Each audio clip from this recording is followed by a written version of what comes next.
Bonsoir à tous, bonsoir Stéphane. Bonsoir Ellie. On est très content de vous retrouver ce soir. Aujourd'hui, j'ai la chance d'être avec Stéphane pour vous parler d'école autrichienne. On va parler un petit peu d'économie et surtout d'épistémologie.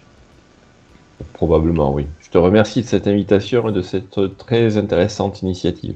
Mais c'est moi qui vous remercie parce qu'il faut savoir qu'en fait cette émission on aurait dû la faire il y a très longtemps. Simplement, il y a eu quelques petits soucis de mon côté et Stéphane a fait preuve de beaucoup de patience et grâce à sa flexibilité, on va dire, on a pu faire ça un peu plus tard que prévu. Mais ce qui compte, c'est que ça se fasse. Donc merci beaucoup Stéphane. Pas de Et, problème. et merci au chat d'être là ce soir, j'espère que ça va vous intéresser. Donc en fait l'idée pour ce soir, ça va être de partir de comment les économistes, on va dire mainstream, en tout cas non autrichiens, font de l'économie, quels sont leurs principaux postulats, quelle est leur méthode. Donc ça c'est plutôt moi normalement qui vais essayer de l'expliquer du mieux que je peux. Et après j'ai plus laissé la parole à Stéphane, qui lui va nous expliquer comment l'école autrichienne fonctionne différemment et surtout comment elle fonctionne en opposition par rapport à cette zone-là, quelles sont les grandes différences qu'il existe, et pourquoi on aboutit à des conclusions souvent assez différentes quand on suit les économistes autrichiens. Si tu me le permets, Ellie, Oui. j'aurais certainement du mal à ne pas intervenir dans ta présentation des autres écoles Mhm. si j'y détecte justement des hypothèses fausses, toi, ou des erreurs de fondement, quelque part. Mais ce sera avec plaisir, il n'y aura aucun souci. Eh ben, écoutez, je vous propose qu'on rentre tout de suite dans le vif du sujet. Comment fonctionnent la plupart des économistes? Donc, si on veut être assez vague, on peut dire que généralement, ce qu'ils vont commencer par faire, c'est s'intéresser à une grandeur. Ils vont chercher, par exemple, à mesurer la richesse. Sauf que, bon, la richesse, on ne sait pas trop comment la mesure. Et du coup, ils vont commencer par chercher à trouver un indicateur, plus ou moins arbitraire. Donc, si on prend le PIB, ils vont dire la richesse, c'est le PIB. Qu'est-ce que c'est que le PIB? C'est une somme de valeur ajoutée. Donc ça, c'est une somme de valeur ajoutée, c'est une notion qui est purement comptable. Et ils vont dire, voilà, ça c'est mon PIB, et je vais m'intéresser à une autre grandeur, j'ai n'importe quoi l'endettement public, et je vais essayer de savoir quelle est comment dire, la relation qui existe entre ces variables. Par exemple, si j'augmente mon endettement public, est-ce que c'est un effet bénéfique sur le PIB, ou au contraire, est-ce que c'est un effet plutôt négatif? Donc, vous voyez qu'avec cette façon de procéder, on a une première question sur laquelle je pense que Stéphane va beaucoup revenir, qui est celle de la mesure, Oui, donc, et des choix arbitraires qu'elle implique. oui. La deuxième question qui se pose, c'est comment est-ce qu'on fait pour établir ces liens de corrélation et surtout ces liens de causalité. C'est vraiment une des questions, je pense, centrales aujourd'hui pour les économistes mainstream, parce que vous le savez peut-être, mais un des derniers, peut-être même le dernier prix Nobel, a été attribué sur cette question-là, en 2021. Corrigez, hein, Stéphane, si j'ai une bêtise, mais Card et Ingrid, c'était pour ça, c'est pour la question des expériences naturelles. Oui, que je sache, oui, de ce que j'en ai compris, oui. Donc, typiquement, c'est des gens qui, dans les années 80, ont pu nous dire que, en fait, augmenter le salaire minimum, ça ne provoquait pas toujours du chômage. Et comment est-ce qu'ils sont arrivés à cette conclusion? Et on va voir ce que l'école autrichienne aura à répondre à cette conclusion. C'est qu'ils ont fait ce qu'ils appellent des expériences naturelles. Donc ils se sont dit, voilà, à un moment donné, on a augmenté le salaire minimum à cet endroit-là, on a mesuré le chômage, et on a vu qu'il n'y avait pas d'augmentation du chômage. Donc peut-être que déjà, est-ce qu'on peut repartir de ça, Stéphane? Bien De sûr. ces différentes... Parce que ça fait quand même déjà au moins, je pense, trois Oui, grands axes. il y a plusieurs choses, effectivement, rien que c'est. D'abord, je te remercie, Ellie, c'est très clair et je pense que c'est une bonne mise en jambe et ça correspond assez bien à tout un tas de démarches qu'on peut observer. Il y a bien sûr, je comprends dans ce que tu dis que ça peut être généralisé à l'envi, c'est-à-dire que là, tu as pris le PIB, puis tu as pris une autre mesure, chômage ou autre, pour Peu tenter de voir importe. si bien. Voilà, exactement. Et effectivement, on peut généraliser, si je te comprends bien, hein, cette démarche-là à quasiment toutes les grandeurs Ouais. qui auraient un sens économique.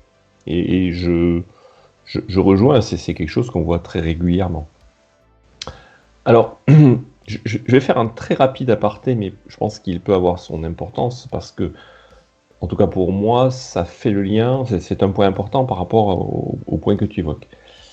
Moi, quand j'ai commencé, je suis un autodidacte de l'économie, mais quand j'ai commencé justement à m'y intéresser, j'ai cherché ce genre de choses, je suis tombé effectivement sur ce genre de choses, mais bon, j'ai un minimum de bagage en maths quand même. Et les premiers trucs qui m'ont apparu, c'est qui m'ont fait douter, si tu veux, c'est dire, mais ok, je comprends cette démarche, mais pour qu'on puisse faire ce genre d'analyse comparative et tenter de faire des liens, encore faut-il qu'on parle de grandeur qui soit définie de manière relativement rigoureuse, assez rigoureuse, pour que justement, à partir de là, on puisse imaginer faire de la mathématique qui fasse un rapport, voilà, comme tu disais, que ce soit statistique, causalité, équationnel ou autre, mais qu'il y ait un sens intrinsèque à tenter de mettre les deux en relation. Et je te cache pas que le premier truc, moi, qui m'a fait... Je vais peut-être juste vous couper, mais vous deux, je pense, pour le chat, là, c'était très conceptuel. On va peut-être prendre un exemple concret. Si vous voulez additionner, enfin, comment dire, quand vous faites des mathématiques, si vous leur donnez un sens au monde réel, il faut que vous additionnez par exemple des choses qui ont du sens. Si je reprends un peu ce que je veux dire, ce qui n'est pas forcément le cas de ce que font les économistes. Vous n'allez pas additionner des pommes, des poires, des bananes et dire j'ai 14 pommes à la fin. Il y a un souci. Oui. Bon, il y a des questions, je pense, un peu plus complexes. Je pense que vous aviez en tête par exemple le fait que les économistes ont un peu tendance à faire des dérivés sur des fonctions qui sont même pas continues ou ce genre de choses. Je n'étais même pas à ce niveau-là, même si ce que tu dis est tout à fait vrai. J'en ai même, t'es même pas là. Mais oui, bien sûr. On fait des maths. C'est ce que je voulais dire, c'est qu'une fois qu'on est rentré dans les maths et qu'effectivement on rentre dans de l'algèbre, pour être technique, on a le droit de faire de l'algèbre qu'à condition qu'on manipule des objets qui ont une réalité mathématique en bonne et due forme. Sinon, l'algèbre qu'on fait, donc puisque tu parles de dérivés, n'a aucun sens. Donc oui, c'est bien ça. C'est bien de vouloir faire ça, mais encore faut-il que ce dont on parle est d'une nature mathématique. Bon. Et si on reprend, et je n'irai pas beaucoup plus loin, si on reprend, tu as évoqué le PIB. Le PIB, c'est un fatras. Structurellement, intellectuellement, ça, on peut le concevoir, mais dans sa réalité, c'est un fatras. On est en train d'essayer d'imaginer que la richesse, ok, ça soit la richesse, tu as évoqué des bananes, ok, produire des pommes, des bananes, des abricots, qui ne sont pas produits à la même saison, qui n'ont pas les mêmes prix, ce sont des choses très hétérogènes. On va aussi probablement ajouter à ça la voiture, l'énergie, le logement. Tout ça, ce sont des choses très très hétérogènes qui n'ont pas du tout les mêmes cycles, qui répondent à des choses complètement différentes. Et je me dis, mais comment on peut imaginer ajouter ces choses-là Déjà, donc tu peux vous répondre. Je sais. Du point de vue mathématique, c'est déjà très bon. Ce qu'on va vous répondre, c'est qu'on a un outil qui permet de le faire, c'est la monnaie. On exprime les prix. À partir de là, on peut additionner des pommes et des bananes parce qu'on sait que la banane c'est 2 euros, la pomme c'est 1 euro. On fait la somme. À partir de ce moment-là, je vous laisse répondre. Oui, bien sûr. Mais la monnaie n'est que... Alors, je ne vais pas faire la réponse trop compliquée que tu pourrais imaginer. Je la garde pour la fin.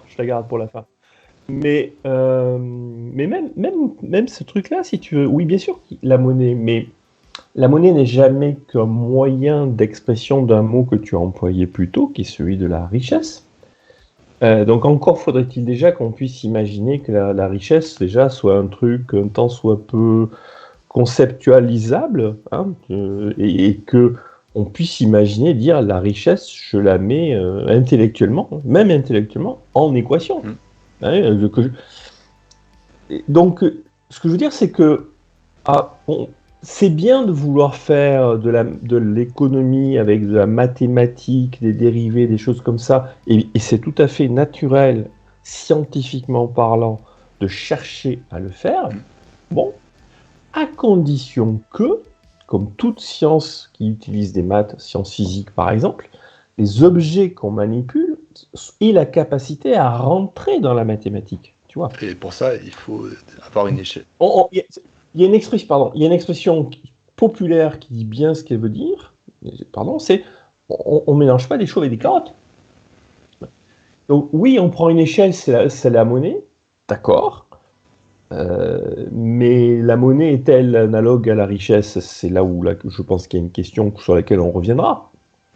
Et puis même si c'était le cas, est-ce que c'est une échelle universelle? Alors, tu prenais l'exemple de la physique tout à l'heure, on peut faire de la physique, parce qu'on peut mesurer des grandeurs. On sait qu'un mètre ici, c'est le même pour tout le monde, qu'on soit en France ou à Hong Kong ou je sais pas où. Alors que, est-ce qu'un euro, c'est le même pour tout le monde? Est-ce que un euro, c'est le même dans le temps aussi? Parce qu'un euro aujourd'hui, ça vaut un Oui, euro demain. On oui, commence à voir que là, il y a déjà un petit problème. des questions qui se posent. Ou en tout Ouais. cas, une question qui se Alors, pose. je voulais pas aller jusque-là, mais puisque tu m'y pousses, je vais déjà un peu rentrer dans le truc.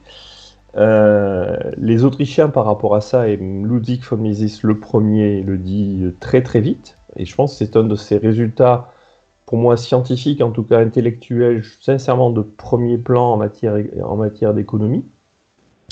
Je trouve que c'est extrêmement profond quand on y réfléchit. Il dit qu'en matière économique, justement, une des caractéristiques qu'il y a en économie, c'est qu'il n'y a rien de constant. Une autre façon de le dire, qui est un peu analogue, c'est qu'il n'y a pas d'unité, au sens qu'il y aurait des unités en physique. Un mètre, c'est une grandeur qu'on sait matérialiser. Un kilogramme, c'est une grandeur de poids qu'on sait aussi matérialiser. Ça correspond à des unités, à des choses qui physiquement ont une réalité, sur lesquelles on sait jouer, on sait aller sur toute la gamme des unités, faire varier. Il y a vraiment un sens de la mesure qui est naturel. On se dit, effectivement, c'est ta question de départ, on cherche à mesurer la richesse. Donc instinctivement, on cherche à mesurer l'unité de la richesse et on dit, ah, mais c'est la monnaie. Manque de bol, et on pourra y revenir. Mises nous dit, en économie, il n'existe ni unité, ni surtout même de constante. Et parce qu'il n'y a rien de constant, tout change tout le temps, il n'y a rien de constant. Imaginez un truc qui change tout le temps, de ce fait-là, il ne peut rien avoir d'unitaire, puisque par définition, il n'y a pas un point fixe avec un zéro quelque part. Il n'y a pas de zéro, en fait. Il n'y a pas de zéro. Donc, en fait, en économie, eh bien, on ne peut rien mesurer. Mais est-ce qu'on peut quand même arriver à des conclusions? Parce que là, si on se faisait l'avocat du diable, on dirait, bah, du coup, on peut rien mesurer, on peut rien Bien dire. sûr, Est-ce qu'il y a quand même des bien lois sûr. ou des choses qu'on peut Ouais. définir comme étant scientifiques et vraies en économie? Oui, alors là, tu me pousses sur. Alors, je vais prendre une réponse courte, hein, pour y aller doucement. C'est effectivement une très bonne question. Et là, si tu me permets, c'est moi qui vais un peu prendre ta place un instant, mais c'est en fait dans ce que tu as introduit sur ce que font les économistes Mm. classiques, c'est qu'ils font tout ce que tu dis pour justement tenter, espérer, en tirer des conclusions en extrapolant. C'est-à-dire qu'ils font ces relations que tu Mm. évoquais, de dire, ah bien, il y a une relation entre le chômage et le SMIC, par exemple, ou entre le PIB et la dette, je dis n'importe quoi. Et parce qu'on a établi, on a trouvé, ou on a cru trouver cette relation, on peut à ce moment-là extrapoler et dire, ah bien, dans telle et telle condition, le chômage est à tel niveau. Pour régler le chômage, il suffit qu'on joue sur telle chose et ça va régler le chômage, etc., etc. C'est ça, hein? Oui, tout à Bon, fait. voilà. D'où ta question de, ok, mais donc tout ça, ça sert à rien si on ne peut pas en tirer des conclusions, notamment politiques, qui permettent de faire des choses sur l'économie. Eh bien, les Autrichiens, et Mises le premier, va dire quelque chose du genre non mais oui, en fait. Non mais oui, au sens que non, on ne peut pas tirer des conclusions à la manière des économistes dont tu parles, Mhm. parce que justement, la démarche de ces économistes n'est pas valablement mathématique, et en fait, ils construisent sur du sable. Donc on peut toujours tirer des conclusions, mais leurs conclusions sont vides, non avenues, creuses. Mhm. Ça, c'est la première partie. Et ensuite, lui, il a mis en place, il a conçu toute une démarche sur laquelle on reviendra sans doute, qui, elle, par contre, donne des résultats qui sont très différents dans leur nature, mais qui ont un gros avantage, c'est que, comme par contre, ils sont fondés sur une démarche qui est beaucoup plus rigoureuse, les résultats qu'on obtient avec l'école autrichienne sont souvent beaucoup plus modestes dans leur Conclusion. comment dire, oui, dans leurs conclusions, parce qu'ils notamment ils sont toujours qualitatifs et jamais quantitatifs, on y reviendra. Mais par contre, ils sont toujours sûrs, pour ne pas dire certains. Donc la grande différence, c'est que on ne peut pas tirer les mêmes conclusions, et on peut dire que les conclusions des économistes sont nulles et non avenues. Les Autrichiens proposent d'autres types de conclusions selon une autre démarche, mais ce sont des conclusions très différentes. Alors, juste avant justement de vous relancer sur comment est-ce qu'on arrive à ces conclusions, quelle est la démarche qui est suivie, je vais vous poser une petite question qui vient du chat. Alors, si on augmente le SMIC, si le taux d'emploi se maintient, la structure du monde du travail reste-t-elle la même? Est-ce que ça crée des pertes des emplois les plus précaires? Je ne suis pas sûr d'avoir compris la deuxième partie de la Vous l'avez dans question. le chat, Si on si vous augmente le SMIC, non, mais si on augmente le SMIC, la structure du marché, j'ai pas compris le truc sur la structure. Je pense que c'est l'idée, est-ce qu'on a toujours le même pourcentage d'emplois qualifiés, peu qualifiés ou précaires, moins précaires? Je pense que c'est ça, je suis pas certain. Oui. Je suis sincèrement pas sûr d'avoir compris la question. L'argument lié au SMIC, il est connu, mais on peut le refaire. Et en fait, il est plus large que celui lié au SMIC, c'est plutôt les conditions du marché du travail. Donc, le vrai critère, c'est l'ensemble des exigences que le Code du travail impose au marché. C'est-à-dire qu'à partir du moment où on accroît, on fait monter le niveau d'exigence, qui pèse sur le marché du travail. Le SMIC est certainement, je dirais, le plus visible, le plus simple, le plus palpable, mais il y en a tout un tas d'autres.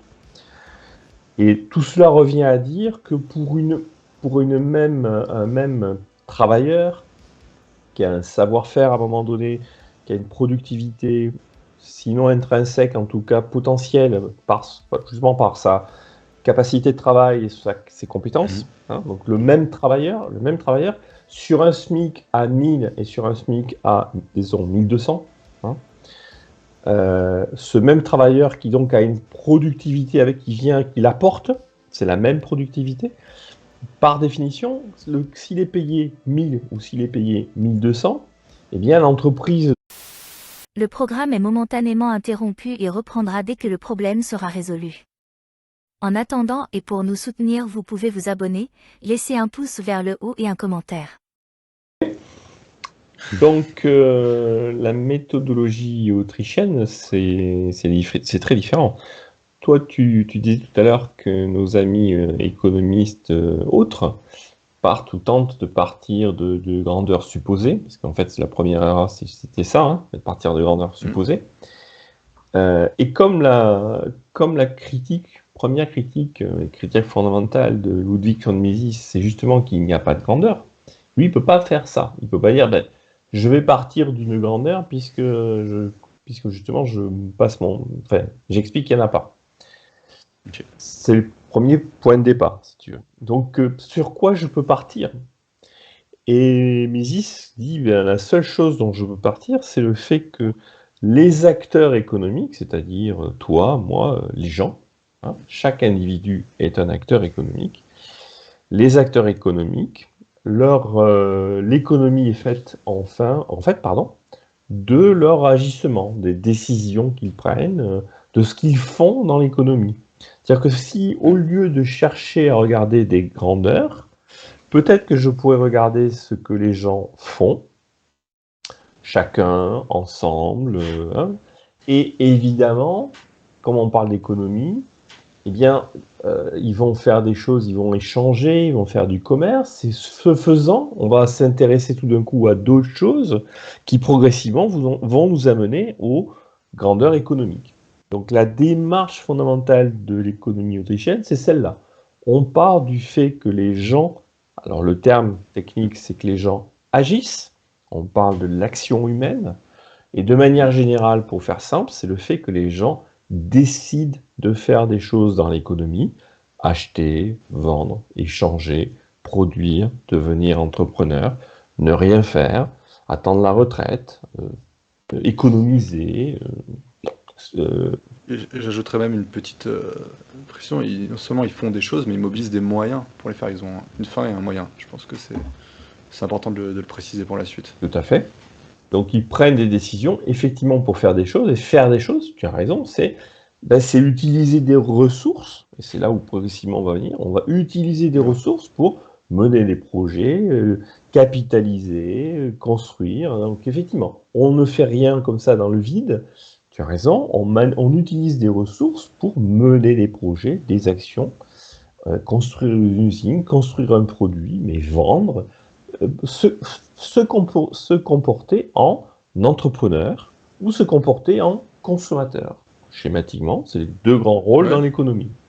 Donc le point de départ, et tout dans l'école autrichienne, est construit à partir de les gens agissent, les gens sont des entrepreneurs, tous autant que nous sommes des entrepreneurs, puisque nous prenons des actions, nous prenons des risques en disant tiens, je vais plutôt faire ceci, je vais plutôt faire cela. On a chacun des préférences qui mènent nos actions et qui, effectivement, comme tu le dis, nous amènent à utiliser des ressources, des moyens qu'on va échanger, qu'on va vendre, qu'on va produire. Et c'est là, une fois qu'on va rentrer dans le on vend, on produit, on achète, etc., que vont apparaître toutes les notions économiques classiques. Les valeurs, le prix, le marché, la monnaie, et tout progressivement, au fur et à mesure qu'on va étudier les sujets de cette manière-là, toutes les autres problématiques que tu as évoquées, toutes les autres notions vont apparaître progressivement. Le chômage, comment dire, le PIB sont des notions qu'on peut faire venir progressivement par ce chemin-là. C'est-à-dire que le point de départ, fondamentalement, c'est on ne regarde pas des grandeurs postulées, on regarde l'activité, et de l'activité, on va progressivement tirer et aller vers toutes les grandes notions économiques qu'on connaît. Alors, peut-être que seulement de demander au chat, est-ce que pour l'instant tout ce qu'on dit est clair ou pas? Est-ce qu'il y a des choses sur lesquelles on doit revenir? Est-ce que vous avez bien saisi la différence dans les deux approches? Est-ce que je sais pas, est-ce que vous voulez qu'on parte à partir de là sur un sujet particulier pour voir comment le problème est traité, comment le problème a pu être traité par des Autrichiens et comment il a pu être traité par d'autres économistes?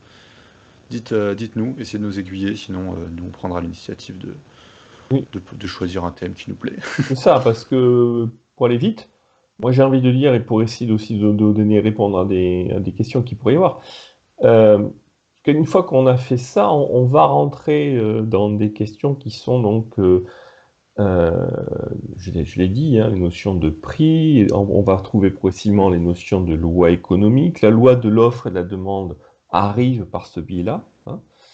Ça, c'est un premier axe sur lequel on pourra développer. L'autre axe, qui est peut-être encore aussi intéressant pour les libertariens, c'est l'axe plus épistémologique et le lien avec le droit. Hein, l'autre qui consiste à dire, parce qu'on fait de cette manière-là, on est dans l'action, donc on est aussi, le lien avec le droit naturel se fait assez naturellement. Parce que tout de suite, on va rentrer dans qu'est-ce que j'ai le droit de faire ou pas. Puisque la question est d'agir ou pas d'agir, l'action, on peut rentrer dans les considérations de savoir si l'action, elle est légitime ou pas légitime. Donc il y a un lien avec le droit qui se fait assez naturellement aussi. Et un autre domaine qui fait le lien aussi avec notions, et qui est important, c'est les notions avec le libre arbitre, hein, toutes les notions d'éthique également. Donc ça, je pense, c'est deux grands axes qu'on pourra développer. Je vois pas de réponse là du chat, mais si vous voulez, on peut partir sur le lien qui existe comme ça entre l'action humaine et le droit. On attend de voir si on a des questions. On va le faire simple. Moi, quand je dis ça, je reviens sur la définition de la liberté, parce que je pense que c'est encore ce qui éclaire le plus facilement.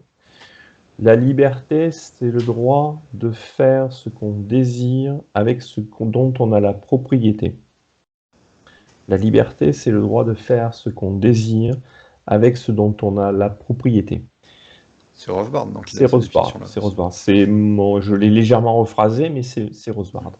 Les mots-clés là-dedans sont bien évidemment le droit de faire et bien sûr propriété. Mais à partir du moment où on est dans le droit de faire, le faire, c'est agir. La partie économique de la liberté, elle est dans le faire.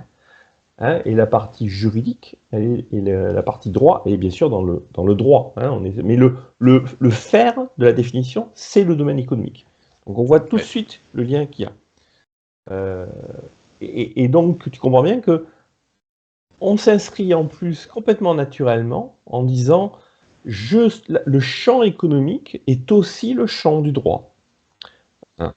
Et je ne peux faire de l'économique que ce sur quoi j'ai aussi une propriété, et je peux acquérir de la propriété par le champ de l'économique. Les deux choses sont complètement imbriquées. Ok, intéressant. On a une question de JS. Est-ce que tout ce qui différencie l'école autrichienne des autres écoles économiques découle de leur épistémologie unique? Enfin, celle que je montre, est-ce que la seule différence, ou en tout cas toutes les différences qu'il y a entre les deux écoles, viennent à la base de cette épistémologie différente? J'ai tendance à répondre oui. C'est que parce que en fait, l'école autrichienne a une épistémologie. On va peut-être expliquer ce que ça veut dire. Mais l'école autrichienne a une épistémologie. Et le problème des autres écoles économiques est en fait qu'elles n'en ont pas. Et qu'est-ce que je veux dire par là? On appelle épistémologie les fondamentaux qui sont de l'ordre de la philosophie, on va faire simple, les fondamentaux intellectuels, les principes fondamentaux, qui permettent de justifier que le champ d'études sur lequel on s'appuie est un champ qui mérite le qualificatif de scientifique ou pas. Si un domaine d'études ne repose pas sur une épistémologie qui soit compatible, cohérente avec les caractéristiques d'un champ d'études, je vais essayer d'être concret, on ne peut pas espérer que ce qu'on étudie soit une science. Exemple, si je m'intéresse aux sciences cognitives, si je fonde ma science cognitive sur quelque chose qui serait par exemple purement expérimental, je vais avoir du mal à bâtir ma science parce que c'est très compliqué de faire une science avec un cerveau auquel on n'a pas accès. Juste pour être simple. Voilà. Donc on ne peut pas dire je vais faire de la science expérimentale sur quelque chose qui ne se prête pas à l'expérimentation. C'est ça que je veux dire, juste. Et donc en économie, on a fondamentalement la même chose. Pour qu'on puisse dire qu'une économie a une épistémologie et donc est de nature scientifique, il faut que cette épistémologie soit, dans ses fondamentaux, compatible avec les caractéristiques de son champ d'études. C'est le cas de l'école autrichienne, on pourra en parler. Je ne connais pas d'épistémologie ou d'épistémologie valable pour les autres démarches économiques. Et je pense même qu'il n'y en a pas. Donc c'est assez fondamental. Et pourtant, ce qui est assez drôle, c'est qu'on reproche souvent à l'école autrichienne son manque de scientificité, justement, parce qu'elle ne met pas à l'épreuve par la pratique ses conclusions. Exact. Dans une démarche un peu à la Karl Popper, oui. C'est le critère de scientificité habituel. Pour être scientifique, une démarche doit pouvoir se confronter à l'épreuve des faits. Est-ce que vous pourriez expliquer rapidement pourquoi est-ce que cette remarque est tout simplement absurde? Bien sûr. Et c'est aussi pour ça que je dis qu'il n'y a pas d'épistémologie, bien sûr. Le raisonnement de la plupart des économistes va consister à dire l'économie, finalement, pour que ce soit scientifique, c'est comme la plupart des sciences, à commencer par la science physique ou chimique. On ne peut réellement savoir parler des phénomènes qui se passent que si on expérimente. On ne connaît pas finalement les lois de la physique, en tout cas on ne les connaissait pas. Il y en a encore tout un tas qu'on ne connaît probablement pas. Okay.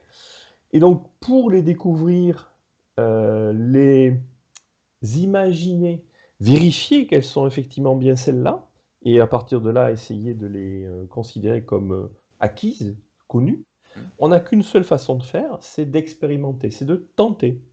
Je vois qu'il se passe un phénomène, j'essaie de le comprendre, je crois comprendre qu'il a l'air de fonctionner de telle et telle façon, je fais une expérience pour vérifier qu'effectivement, ça a l'air de fonctionner comme je l'ai supposé, une fois, 2 fois, 3 fois, et au bout d'un certain temps, je me convainc que la façon dont je l'ai compris, je le mets en équation, etc., c'est bien comme ça que ça fonctionne. Et donc l'expérience m'a permis de dire, c'est bien comme ça que ça fasse. Donc, ce que je décris là, de cette façon-là, c'est scientifique puisque je l'ai trouvé par l'expérience et que je l'ai fait de manière rigoureuse. Ça marche très bien en physique. Le problème, c'est que ça ne peut pas marcher en économie, comme dans tout un tas d'ailleurs d'autres domaines. C'est que, si ça devait marcher en économie, il faudrait qu'on puisse faire un champ d'études, qu'on fasse des expériences, et beaucoup des économistes prétendent faire des expériences, bien sûr.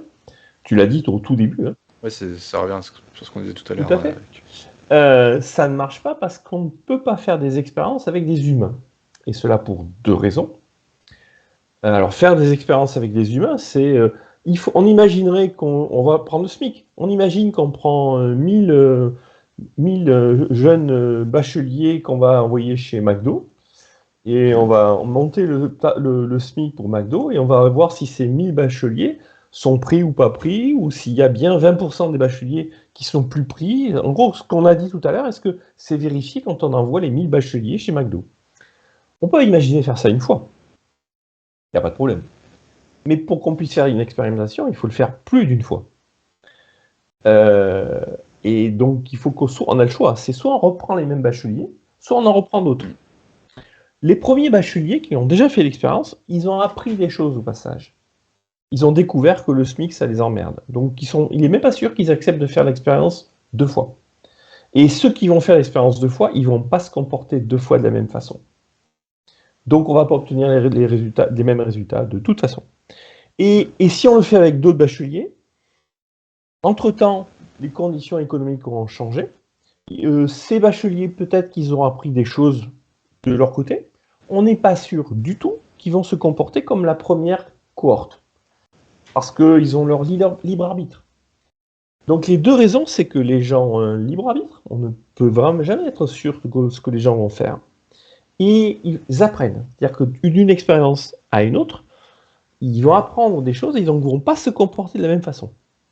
Donc, ces deux raisons font que faire des expériences avec des humains dans le champ économique, c'est juste impossible.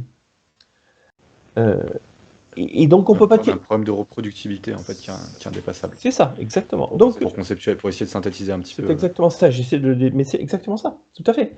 On n'est pas de la matière physique, en fait, au sens inerte. La physique, ça marche parce que la matière est inerte, elle ne décide rien. L'homme décide. Parce que l'homme décide, on ne peut pas faire un champ d'expérimentation. C'est intéressant que vous disiez ça, parce que si on prend par exemple la sociologie, les premiers sociologues, c'était vraiment ce qu'ils voulaient faire. Quetelet, notamment en France, hein, c'est peut-être pour ça aussi que c'est encore plus ancré chez nous, on va faire de la physique sociale. La sociologie, il l'appelait comme ça, de la physique sociale. Je confirme, oui. Et donc forcément, comme c'était les pères fondateurs qui ont posé un peu la base de la méthode sociologie, après avec Émile Durkheim notamment. Qui est tombé dans le même travers. Oui, exactement, la méthode sociologique, c'est exactement le même problème. Mais ça se défait, ça se démontre, debunk, très, très facilement, et c'est extrêmement difficile à contester. C'est l'empirisme, puisqu'il s'agit de ça, c'est pas que l'empirisme, c'est pas bien, c'est pas ça, c'est que c'est juste pas adapté. C'est ce qu'on disait tout à l'heure. C'est bien de se dire qu'on a une épistémologie, c'est super, mais si l'épistémologie ne correspond pas à la réalité du champ d'études, ça marche pas. Oui, tout à fait. Donc le paradoxe, effectivement, c'est que l'école autrichienne est scientifique alors que les autres ne le sont pas. Conclusion implacable. Le chat, encore une fois, n'hésitez pas à nous dire, je ne sais pas si on est clair, s'il y a des points à reprendre, à éclaircir, si vous avez besoin qu'on trouve peut-être d'autres formulations aussi. Oui. Parce qu'on est quand même sur des choses conceptuelles. Oui, c'est ça, c'est que je pense que dès qu'on est dans ces choses-là qui sont fondamentales pour nous, libertariens, je ne serais pas surpris que pour les gens qui pensent prendre un cours d'éco, ça soit très éloigné de ce qu'ils imaginent prendre comme cours d'éco. Je pense. Mais on peut aller sur le terrain de prix, valeur, unité marginale, on peut aller sur ce terrain-là aussi. C'est peut-être une... L'utilité marginale, effectivement. Ah, on a une question. D'où la différence entre sciences dures et sciences humaines, donc oui. Oui. Bon, je vous laisse répondre, Stéphane, mais... Oui, mais c'est même plus parti. Oui, tout à fait. Mais je pense qu'on peut être plus précis que ça. Les sciences dures, effectivement, sont des sciences où, parce qu'il n'y a pas de décision humaine, le champ d'étude est totalement inerte. Et donc, effectivement, on peut appliquer sur la physique et la chimie, et probablement notre champ, des domaines, des logiques ou d'expérimentation, puisqu'on sait que les expériences seront possibles. Les sciences humaines, c'est pas possible pour les raisons que j'ai données. Et même Hope va jusqu'à dire que la seule façon dont on peut imaginer faire de la science dans le champ des sciences humaines, ou des sciences molles, c'est en appliquant la démarche autrichienne. C'est la seule façon de faire de la science dans ce domaine-là. Mais je t'ai coupé, Eli, pardon. Ah non, pas du tout. Je lisais juste la question, donc il n'y a pas de souci. Mais oui, je pense encore une fois, hein, si vous avez des questions, n'hésitez pas, on les lit au fur et à mesure. Mais en attendant, on peut peut-être partir... Partir sur les choses, en allant doucement aller vers le prix, peut-être? Ouais, voilà, des choses un peu plus concrètes, valeurs subjectives, utilité marginale, ce genre de, Alors, je vais quand même de choses. Je vais être obligé de passer quand même par... Tu vas m'excuser, mais il va bien falloir que je passe par la préférence et ce genre de choses. C'est comme ça. Mais ça peut être intéressant parce qu'on peut mettre ça en Oui, je pense relation avec la démocratie ou Ouais, avec des thèmes concrets. Ouais, je pense que c'est intéressant. Je pense que c'est un concept qui est intéressant. Alors, juste avant que vous lanciez, je crois qu'il y a Adam qui est en train d'écrire, donc d'ailleurs une question qui va arriver avec un peu de chance. Ah non, il est juste content qu'on parle de la préférence temporelle. D'accord. Alors, je vais le faire en deux temps. Je vais commencer d'abord par rappeler les notions liées à l'échange, et puis ensuite passer sur la préférence. Alors, dès qu'on a dit tout ce qu'on a dit, on a parlé d'action humaine et tu as parlé des moyens d'action humaine et tu as tout à fait raison. Pour comment revenir doucement sur les notions économiques classiques et à commencer par faire le lien avec prix et valeur, c'est quand on commence à s'intéresser à l'action et quand on prend l'action élémentaire qui est celle d'échanger. Je prends toujours l'exemple du boulanger, mais voilà, c'est une tarte à la crème si je puis dire, c'est plutôt le pâtissier. N'importe qui va chez son boulanger, et on peut généraliser, donc qui achète un pain et qui donne 1 euro pour son pain et qui récupère un pain, c'est un échange. C'est un échange, on prend cet exemple-là parce qu'il est, en général, c'est un échange libre, c'est-à-dire qu'il n'y a pas tout d'un coup une réglementation inopinée qui nous contraint à prendre un pain, qui nous contraint à avoir un prix du pain. Je sais qu'il y a des exceptions, mais je simplifie. Et donc, on sait qu'à peu près, celui qui achète son pain, il est content d'avoir son pain, et celui qui paye et celui qui reçoit l'argent du pain, l'euro, en face, il est content d'avoir son argent aussi. Voilà. Le point ici, c'est de dire, c'est là encore une fois où il y a encore un lien entre économie et droit, et on y viendra, c'est qu'à partir du moment où on suppose qu'il y a un échange, et que cet échange est dans des conditions où les deux acteurs de l'échange, l'acheteur et le vendeur, sont totalement libres de décider d'échanger. On fait le lien avec la liberté et le droit. Alors, le fait qu'ils échangent montre que tous les deux ont un intérêt à échanger et que tous les deux ont mis en place des moyens, l'un c'est l'euro, l'autre c'est le pain qu'il a produit, pour quelque part gagner en intérêt, gagner quelque chose, une satisfaction, de la richesse, et quelque part créer de la richesse. Le point, c'est que chacun se lance, et donc chacun gagne en richesse, puisque chacun s'est lancé dans le truc. Le boulanger récupère 1 euro, et le consommateur récupère un pain. Au passage, donc les deux gagnent quelque chose, c'est pour ça qu'ils font l'échange. Okay. Au passage, on voit par rapport au truc du PIB, etc., que il y a 2 euros en fait de richesse qui sont créés. Il y a l'euro qui est gagné par le boulanger, mais il y a aussi l'euro de pain, quelque part, le pain, qui est gagné par le consommateur. Donc en fait, avec le PIB qui dit « Ah, il y a une transaction à 1 euro », super, mais en fait la valeur, elle est de 2 euros, au moins. Ouais. On sait même qu'elle est plus de 2 euros, si on veut être rigoureux. Je sais, tout à fait. Mais si toi, alors justement, pourquoi on sait qu'elle est plus de 2 euros? C'est le cran d'après. Ben, on dit, en fait, pourquoi chacun s'est lancé là-dedans? C'est qu'en fait, le boulanger, il a gagné, en récupérant un euro, il a gagné par rapport à ce que pour lui valait le pain. Le pain valait, je ne sais pas, en tout cas, moins d'1 euro, parce que sinon, il n'aurait pas laissé partir son pain. Et inversement, le consommateur, il avait 1 euro, il a récupéré un pain, et donc lui aussi, il considère qu'il a gagné, donc en valeur, il a gagné. Et donc, effectivement, tu as raison, au bout du compte, chacun a gagné plus d'1 euro. Donc, on a bien 2 euros et quelques qui ont été gagnés au final. On voit le lien entre là, avec la valeur des choses, et on voit que la valeur des choses, elle est de chaque côté différente. Et avec le prix, entre prix et valeur, le prix ne mesure pas la valeur. Il est toujours inférieur à la valeur. Le prix est toujours inférieur à la valeur. Mais on ne connaît pas la valeur. On sait juste... En tout cas pour l'acheteur. Il est inférieur à la valeur pour l'acheteur, il est supérieur pour le vendeur. Tout à fait. Tout à fait. Et on peut peut-être, si vous permettez que je vous coupe juste à ce moment-là, parce que je pense que c'est un bon exemple pour montrer la différence entre les Autrichiens et les néoclassiques, qui d'ailleurs parfois vont être un peu confondus. Égalité. Je pense que là on a vraiment une différence fondamentale. Si vous avez été, vous savez, en cours de première ou terminale ES, on va vous dire avec les néoclassiques, cette différence entre la valeur, on peut la mesurer, on fait la courbe de demande, vous savez, on fait la différence entre les deux, on a l'optimum, enfin on a le surplus, on ça se additionne, croise à on un fait endroit. l'optimum. Voilà, exactement. Donc ça, c'est le modèle néoclassique. Oui. On fait comme si on pouvait déjà tracer la courbe de demande pour un individu, puis en plus additionner plein de courbes de demande différentes pour la demande du marché. Oui. Et on fait comme si cette courbe de demande en plus était continue. Oui. Ça, c'est une différence fondamentale avec l'école autrichienne, parce que en réalité, les gens, ils sont pas capables de donner la valeur subjective qu'ils donnent aux biens qu'ils achètent. Donc arriver comme ça, c'est pire, à calculer cette différence. C'est que la valeur de ce qu'ils achètent peut dépendre des circonstances. En plus. Non, mais c'est vrai. C'est le même pain, etc. À un moment donné, mais non, mais dans la journée, tu vas acheter ton pain à un moment donné, puis le même pain, tu vas pas l'acheter à un autre moment parce que tu n'auras plus envie de pain, ou ça sera trop tard. Bon, et tu en achèteras un, mais pas deux. Bon. Ah oui, s'il est 6h du matin et que je vais prendre mon petit déj dans 20 minutes, j'en aurai très envie. S'il est 23h et que je vais me coucher dans 10 minutes, que demain il sera sec, alors que c'est le même pain. Alors que c'est le même pain et le même prix. Mais pourtant, tu vas pas le faire. Donc, bon. Et c'est là où, donc maintenant, on fait le lien avec un premier niveau qui est la préférence. Je vais amener doucement à la préférence.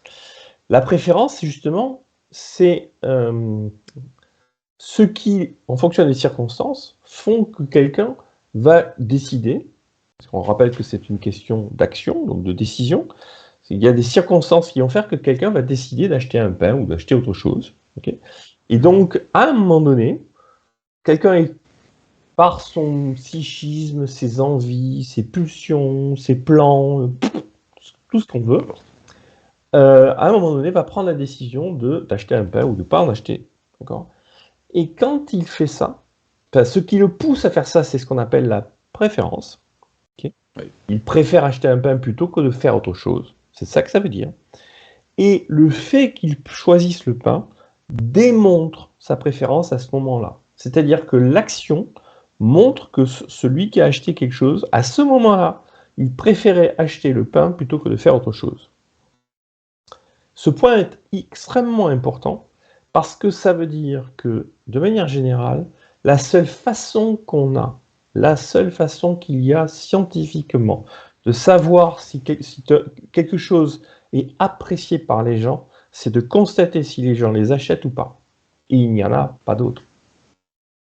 Ce qui est marrant, c'est que pourtant, le nombre de personnes qui vont contester ce point qui est absolument évident est absolument phénoménal. Hein. Les gens qui vont vous dire que, typiquement, la théorie marxiste, l'exploitation, repose là-dessus, sur le fait de nier cette évidence que si les gens sont salariés, c'est qu'ils en tirent un bénéfice. Toute la théorie de l'exploitation tombe avec ce genre de choses. Et on n'a pas parlé de la valeur travail. Mais bon. Mais toute la théorie de l'exploitation tombe là-dessus. Les gens de travail, ils ne sont pas spécialement contraints. C'est pour ça que j'ai évoqué ce point-là aussi. Le fait que les gens ne soient pas contraints et qu'à un moment donné préfèrent être salariés plutôt qu'être entrepreneurs, voilà, montre qu'ils considèrent qu'ils ne sont pas exploités. S'ils étaient exploités, ils ne seraient pas salariés, ils seraient entrepreneurs ou paysans ou autre chose. Après, il y a Il y a des explications sur lesquelles on va pas revenir, parce qu'en plus, on avait déjà parlé avec vous quand on avait fait l'émission sur le déterminisme, mais des gens qui vont dire oui, mais ils n'ont pas vraiment le choix, ils sont pas vraiment Oui, libres. oui, oui, oui, Souvent, oui. souvent après, le Oui, oui. On peut tirer contre-argument la vient là, mais ficelle. On peut tirer la ficelle. ouais. Mais le raisonnement de base est celui-là. Et tous les arguments finissent par retomber sur ça. Hein. Toujours. Mm. D'une manière ou d'une autre. D'une manière ou d'une autre. Donc ça, c'est un point extrêmement important. Et qui est un point économique aussi, parce que ça veut dire quoi? Ça veut dire que, de la même manière, la seule façon de savoir, notamment pour un politicien, etc., si quelque chose est valable pour les gens, une population, l'humanité, c'est de le mettre sur le marché et de voir si les gens sur le marché le prennent ou ne prennent pas. Il n'y en a pas d'autre. Ce qui permet d'ailleurs de balayer complètement tous les arguments sur l'utilité du service public, soi-disant qu'il ne pourrait pas y avoir de presse libre et indépendante si elle n'était pas financée par l'État. C'est quand même une aberration logique absolument indescriptible. Ouais. Alors après, si on commence doucement à aller sur les lois économiques, oui. Alors là, j'ai parlé de la préférence. J'ai vous montré le prix en plus et en moins. On dit que la valeur est subjective. Hein, le fait qu'il y ait une préférence est une manifestation que le fait de la valeur est subjective. La valeur subjective, ça veut dire que rien n'a de valeur en soi. C'est chacun de nous qui mettons une valeur dans les choses. On a vu avec le pain, le boulanger et le client. Le client met plus de valeur dans le pain que le boulanger en met. Le pain n'a pas une valeur particulière, il a la valeur que lui donne le boulanger et la valeur que lui donne le client, et ce ne sont pas les mêmes valeurs. Donc rien n'a de valeur en soi, c'est chacun de nous qui donnons de la valeur aux choses. C'est un point important. Oui, bien sûr. Et ensuite, dans la discussion, on a dit, imagine, tu achètes un pain le matin, tu vas en acheter, mais peut-être que tu ne vas pas en acheter 2. Peut-être ou 2, mais peut-être pas 3. Pourquoi? Mais parce que tu vas peut-être, à la préférence que tu as à un moment donné, dans la situation où tu es aujourd'hui, peut-être que tu vas te dire, moi, dans ma préférence à cet instant, j'ai besoin d'un pain. Donc je mets de la valeur dans un pain qui est toujours supérieur à l'euro que je vais dépenser. Ouais. Peut-être que je vais en donner 2. J'ai en fait 2 pains, c'est encore 2 pains qui ont de la valeur supérieure à 2 euros, ou 1 euro et 1 euro. Peut-être un troisième aussi. Ok, donc je vais acheter 3 pains. Mais à partir du quatrième, non. Le quatrième pain, lui, pour des raisons quelles qu'elles soient, n'a plus assez de valeur pour que je mette un autre euro en face. J'ai plus faim. Voilà, t'as plus faim, ou t'as que 3 convives ce soir, ok. On dit que comment dire, c'est la loi, c'est ce qu'on appelle le dernier de la liste, c'est lui qui fait, au bout du compte, la vraie valeur de l'ensemble. La valeur, j'essaie de prendre des termes simples, hein, ok? Ouais, je comprends bien quelqu'un vous cherche à éviter. Je cherche à éviter la notion marginal comme ça. De marginal, c'est pas très naturel. On parle de marginal, c'est pas parce que ce sont des marginaux, c'est parce qu'on est à la marge, c'était juste à la limite. Quand on achète une série d'articles, c'est le dernier article qui détermine le prix de l'ensemble. C'est la valeur du dernier article qui détermine le prix de l'ensemble. Le prix, en fait, la valeur des choses diminue progressivement. J'en ai de moins en moins envie au fur et à mesure que j'en achète, jusqu'à un moment donné où j'en ai plus assez envie pour acheter le dernier. C'est donc le dernier, l'unité marginale, c'est celui qui est à la fin, qui détermine le prix de l'ensemble. Je fais simple, hein. Ouais, et encore une fois, là, c'est un bon exemple de différence entre néoclassique et autrichien, parce que avec les néoclassiques, on a toutes les courbes comme ça d'utilité marginale décroissante, alors que les Autrichiens disent non, en fait, ça n'existe pas. Ça n'existe pas. Parce qu'en plus, ce que je viens de dire, ça dépend de chaque individu. Encore une fois, c'est subjectif. Oui. Donc c'est chacun de nous qui fait ça, sans forcément s'en rendre compte, peu importe, mais néanmoins, on va raisonner comme ça. C'est quand on va négocier avec quelqu'un, hein, parce que ça se négocie, on va rentrer dans les considérations du genre, ah mais tu me le fais à quel prix si je t'en prends 3 de plus, tu me le fais à quel prix? Mais on est bien sur le 3 de plus. Hein, et donc c'est bien, on voit bien, quand on réfléchit à comment on négocie, on est toujours sur des négociations de ce type-là. C'est 2 en plus, 3 en moins, machin. On va pas regarder la masse. On peut regarder la masse aussi. Hein. Mais en général, quand on affine une négo, on l'affine à la marge. Donc, Je vais simplement essayer de reprendre ce que vous avez dit, parce que Adam qui me dit qu'il faudrait prendre un exemple peut-être plus concret pour comprendre. On peut imaginer, par exemple, Adam, que tu sois, je sais pas, devant tu sais, les distributeurs automatiques là, à la gare, avec des canettes. oui. T'as soif, t'arrives, tu mets 1 euro, tu prends une première canette, tu commences à avoir un peu moins soif. Oui. Donc tu remets 1 euro, tu rebois, puis là t'as vraiment plus beaucoup soif. Mais bon, t'es un peu gourmand, t'en prends une dernière, tu bois une troisième canette, et là vraiment t'as plus soif, et t'es plus prêt à mettre 1 euro pour avoir un nouveau à boire. Ça ne sert à rien. C'est On ça. peut même aller pousser jusqu'au bout le raisonnement, dire que si on donnait plein de canettes d'un coup, ce serait négatif pour toi parce que tu saurais pas quoi en faire. C'est Donc on exactement voit ça. comme ça que l'utilité marginale, que le gain, si tu préfères, que tu gagnes à avoir un bien supplémentaire ou un service supplémentaire, eh ben, il décroît à mesure qu'on t'en donne, jusqu'éventuellement au moment où ça peut carrément te gêner. Et de la même façon, peut-être que tu refuserais d'en acheter quand t'en offres 5. Hmm. Donc, imagine que tu as une offre à 5 et une offre à 1. Ben, tu vas peut-être pas prendre l'offre à 5 et tu vas préférer peut-être te faire 3 fois une offre à 1. Parce que pour toi, 5 c'est trop. Bon, il nous dit qu'il avait compris, mais je sais bien que tu avais compris Adam, mais tu utilises un prétexte, évidemment, d'un point de vue pédagogique. Et Vladjo qui me demande comment est considérée l'escroquerie de ce point de vue. Alors j'avoue que je fais pas le lien avec l'utilité marginale, je sais pas si... Je vois pas trop le lien entre l'escroquerie et l'unité marginale. L'escroquerie, c'est une notion plus générale, enfin, telle que je la comprends. Hein, c'est est-ce que ce qu'on nous dit nous offrir a effectivement bien les caractéristiques qu'on imagine que ça a, et donc est-ce qu'on va gagner en valeur autant qu'on imagine gagner? Et en fait, on se fait tromper sur les caractéristiques, et donc on achète quelque chose qui n'est pas ce qu'on pense acheter. Et donc là, on se fait avoir, effectivement. En général, ça finit par être toujours des trucs comme ça, où on nous promet un truc qu'on ne tient pas. Ça peut être ça aussi. Mais là, c'est plus un problème de est-ce qu'on se fait avoir sur la nature des choses, d'accord? Mais ça ne change pas la mécanique, par contre, de comment on raisonne par rapport à j'en veux un en plus ou pas. Ça ne change pas. Alors, autre question, PCF dead, ou plutôt PCF dead, je pense que c'est plutôt comme ça. Le marginal, c'est pas la plus petite quantité que tu peux avoir d'un produit. C'est plutôt le fait de rajouter un produit. C'est le produit supplémentaire, le bien supplémentaire, le quelque chose supplémentaire. C'est ça l'idée à la marge. On parle de la loi de l'utilité marginale. L'utilité se négocie sur le dernier. On en rajoute toujours un, mais finalement, l'utilité se décide sur le dernier qu'on achète.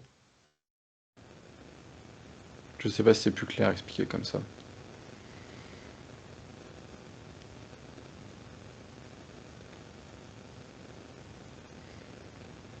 Et pourquoi c'est important ça? C'est que en fait, la loi de l'utilité marginale, d'abord c'est une loi, c'est-à-dire que ça c'est toujours vrai. C'est toujours vrai. C'est une loi qui nous permet d'en tirer d'autres. Et c'est par exemple ce genre de loi, on va peut-être pas le faire ici, hein, mais c'est cette loi qui permet par exemple de tirer la loi de l'offre et de la demande. Parce que l'idée de base étant que en fait l'offre et la demande, c'est chaque fois justement quand on rajoute un de plus sur le marché, hein, schématiquement. Et donc l'équilibre qui se fait entre l'offre et la demande se fait justement au niveau sur tous les échanges, mais quelque part sur l'utilité marginale là, du dernier des échanges. C'est ce qui explique qu'on ne produit pas une quantité infinie d'un bien et qu'on ne consomme pas non plus une quantité infinie. Ce qu'il faut voir, ce que je pense qu'il faut retenir par contre, au-delà des détails des lois, c'est que ce sont bien des lois, ce qu'on décrit là. C'est-à-dire que ce sont des lois au sens que ce sont des théorèmes. Et d'ailleurs, Mises parle de théorèmes. Dans tout ce qu'on a décrit là, même si on l'a fait de manière informelle, etc., on pourrait imaginer le théoriser de manière beaucoup plus formelle que ce qu'on fait, et tirer des conclusions, comme on tire des conclusions en algèbre, de la même façon. Donc il faut bien se dire que les lois économiques de l'école autrichienne sont des lois de la même manière qu'il y a des lois en physique. Hein, quand en physique on dit la relation entre la tension, l'amplitude et la résistance, c'est U égale RI, c'est une loi qui marche toujours. Le fait que les échanges et l'économie fonctionnent selon l'utilité marginale est également une loi. C'est toujours vrai. Est-ce que ça c'est bien clair, le chat, sur la conclusion, et qu'est-ce qui me permet de l'affirmer? D'ailleurs, il y a un passage là-dessus de Hope que j'avais trouvé excellent dans Démocratie, le Dieu qui a échoué, où il reprend comme ça les critiques de l'école autrichienne et à quel point elles sont absurdes. Je crois que c'est dans le premier chapitre. Et c'est assez drôle. Oui, dans le premier chapitre est celui où effectivement il reprend tous les concepts économiques et notamment pour pouvoir partir. Tout est construit autour de la préférence temporelle dans le premier chapitre. Donc effectivement, au tout début, il reconstruit rapidement les concepts de la préférence temporelle et de tête. Il prend un certain nombre d'assertions pour dire, voilà, ce sont des lois. Alors, honnêtement, je n'ai plus les assertions de tête. Mais on pourrait imaginer, par exemple, je dis n'importe quoi, mais on pourrait imaginer toute augmentation de la masse monétaire conduit à de l'inflation. Donc, au hasard. Voilà. Non mais c'est un théorème. C'est un théorème. Et c'est un théorème et une conclusion intéressante parce qu'il y a quasiment tous les gens qui nient le contraire aujourd'hui et qui continuent de le nier d'ailleurs, mais alors même que l'inflation commence à l'avoir. C'est encore plus incroyable. Oui. Parce qu'ils le niaient avant, quand on la mesurait pas, c'est une chose. Et maintenant qu'on la mesure, c'est quand même un peu plus cocasse, je trouve. Oui, mais on peut rapidement. D'ailleurs, c'est intéressant. On peut rapidement expliquer pourquoi, de manière assez simple. Je veux bien que ce soit même trop simple, mais juste pour une idée du genre de raisonnement qu'on fait, parce que tous les raisonnements de l'école autrichienne sont faits de cette même façon-là. Encore une fois, comme les choses n'ont pas de valeur intrinsèque, les prix ne sont pas des mesures de valeur, les prix ne sont pas des mesures de richesse. Les prix sont en fait des ratios. C'est un peu compliqué, mais les prix sont des ratios, une espèce de ratio moyen, une fraction. C'est un rapport. Un rapport entre la valeur moyenne de la monnaie sur le marché et la valeur de toutes les autres choses. Puisque un prix, en fait, quand j'achète un pain pour 1 euro, je fais le rapport entre la valeur du pain et la valeur de l'euro. Le 1, c'est un rapport entre valeur de pain sur valeur d'euro. Si moi j'ai l'essence à 2 euros, c'est que la valeur de l'essence sur la valeur de la monnaie, euro, c'est 2. Donc en fait, les prix et la structure des prix, le niveau des prix, si on peut employer cette expression, sur un marché, les prix, c'est une fraction moyenne de la valeur de la monnaie par rapport à la valeur des choses, en général. C'est un rapport. C'est pour ça qu'on peut dire qu'en fait, l'inflation, c'est pas les prix qui montent, c'est la monnaie qui perd de la valeur. C'est vers ça que j'allais, effectivement. C'est quand on augmente. Non, mais c'est ça. C'est quand on augmente la masse monétaire. Tout d'un coup, la monnaie étant. Supposons qu'on double la quantité de monnaie pour faire ça. Ouais. Donc on se retrouve tout d'un coup avec une monnaie on en a 2 fois plus. Donc, grosso modo, à un moment donné, la valeur perçue, puisque ce qui est rare et cher, etc., la valeur perçue de la monnaie sur le marché va tomber de moitié. Parce qu'il y a 2 fois plus de monnaie pour la même chose. Ça n'a pas créé de richesse, ça faut comprendre ça aussi peut-être. Donc la valeur moyenne de la monnaie va tomber de moitié. Et donc si la valeur de la monnaie tombe de moitié, les prix vont être doublés, parce que la valeur des choses ne change pas comme ça. Donc en fait l'inflation, c'est l'influence qu'a l'augmentation de la masse monétaire sur la valeur de la monnaie qui se manifeste par une augmentation des prix. Et donc l'inflation, l'augmentation des prix, c'est une conséquence directe et mécanique de l'augmentation de la masse monétaire.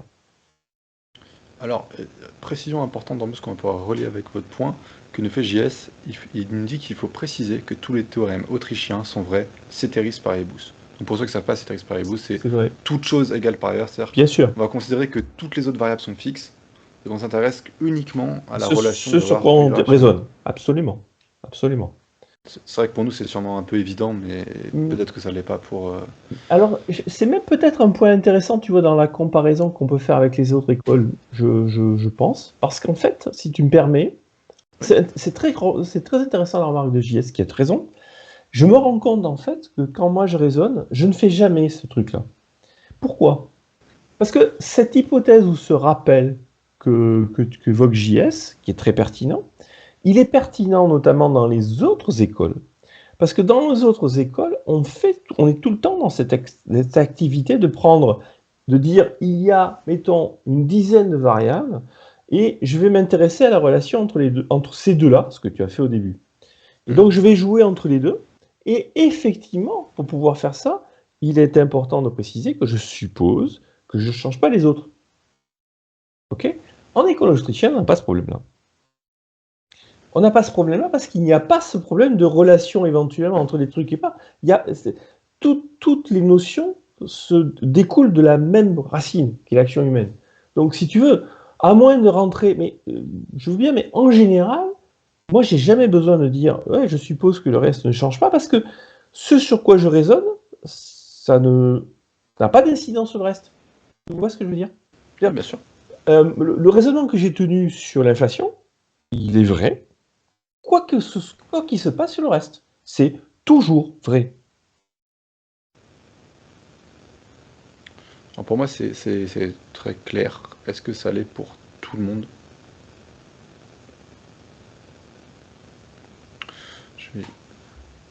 J'ai pas l'impression qu'on ait de questions, donc je pense qu'on peut avancer.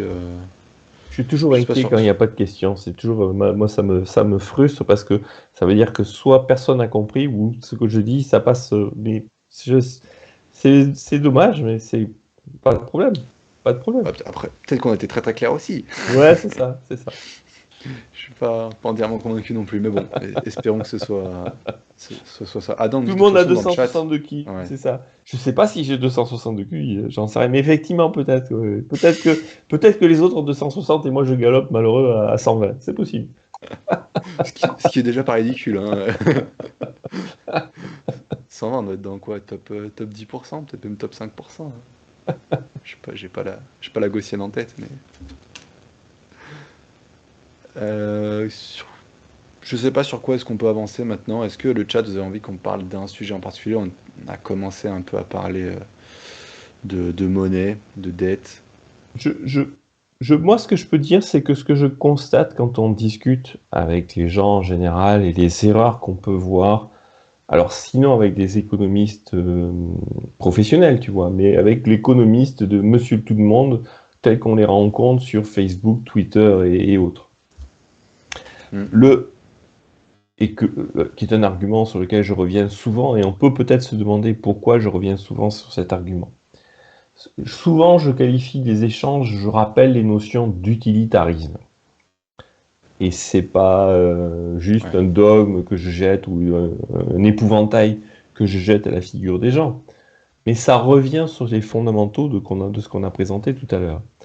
Quand on a dit, attention, l'action humaine, elle se manifeste par une préférence, elle se manifeste par la valeur subjective des choses, et quand on a expliqué l'échange avec le pain, on a vu que la valeur pour le boulanger et la valeur pour moi, client, c'est pas la même, que le pain n'a pas de valeur, que le prix ne mesure pas la valeur. Il ne fait que l'estimer. Il en a une estimation par valeur inférieure.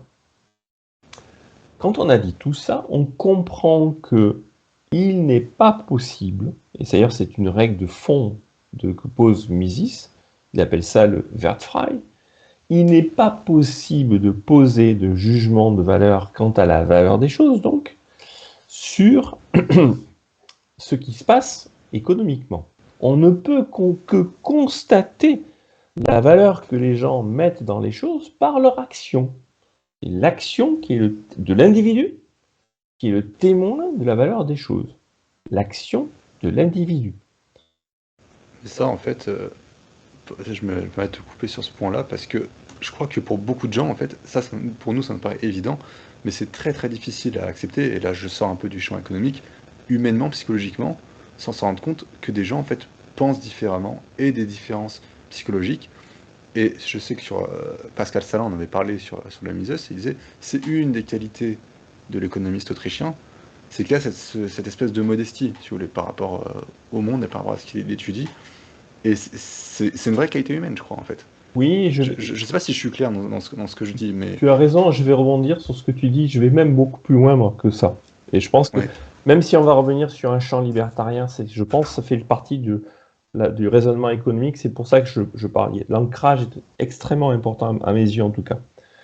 Pour moi, on ne peut pas être un libertarien et ne pas être autrichien. Un libertarien qui n'est pas autrichien, pour moi, ça n'a pas de sens.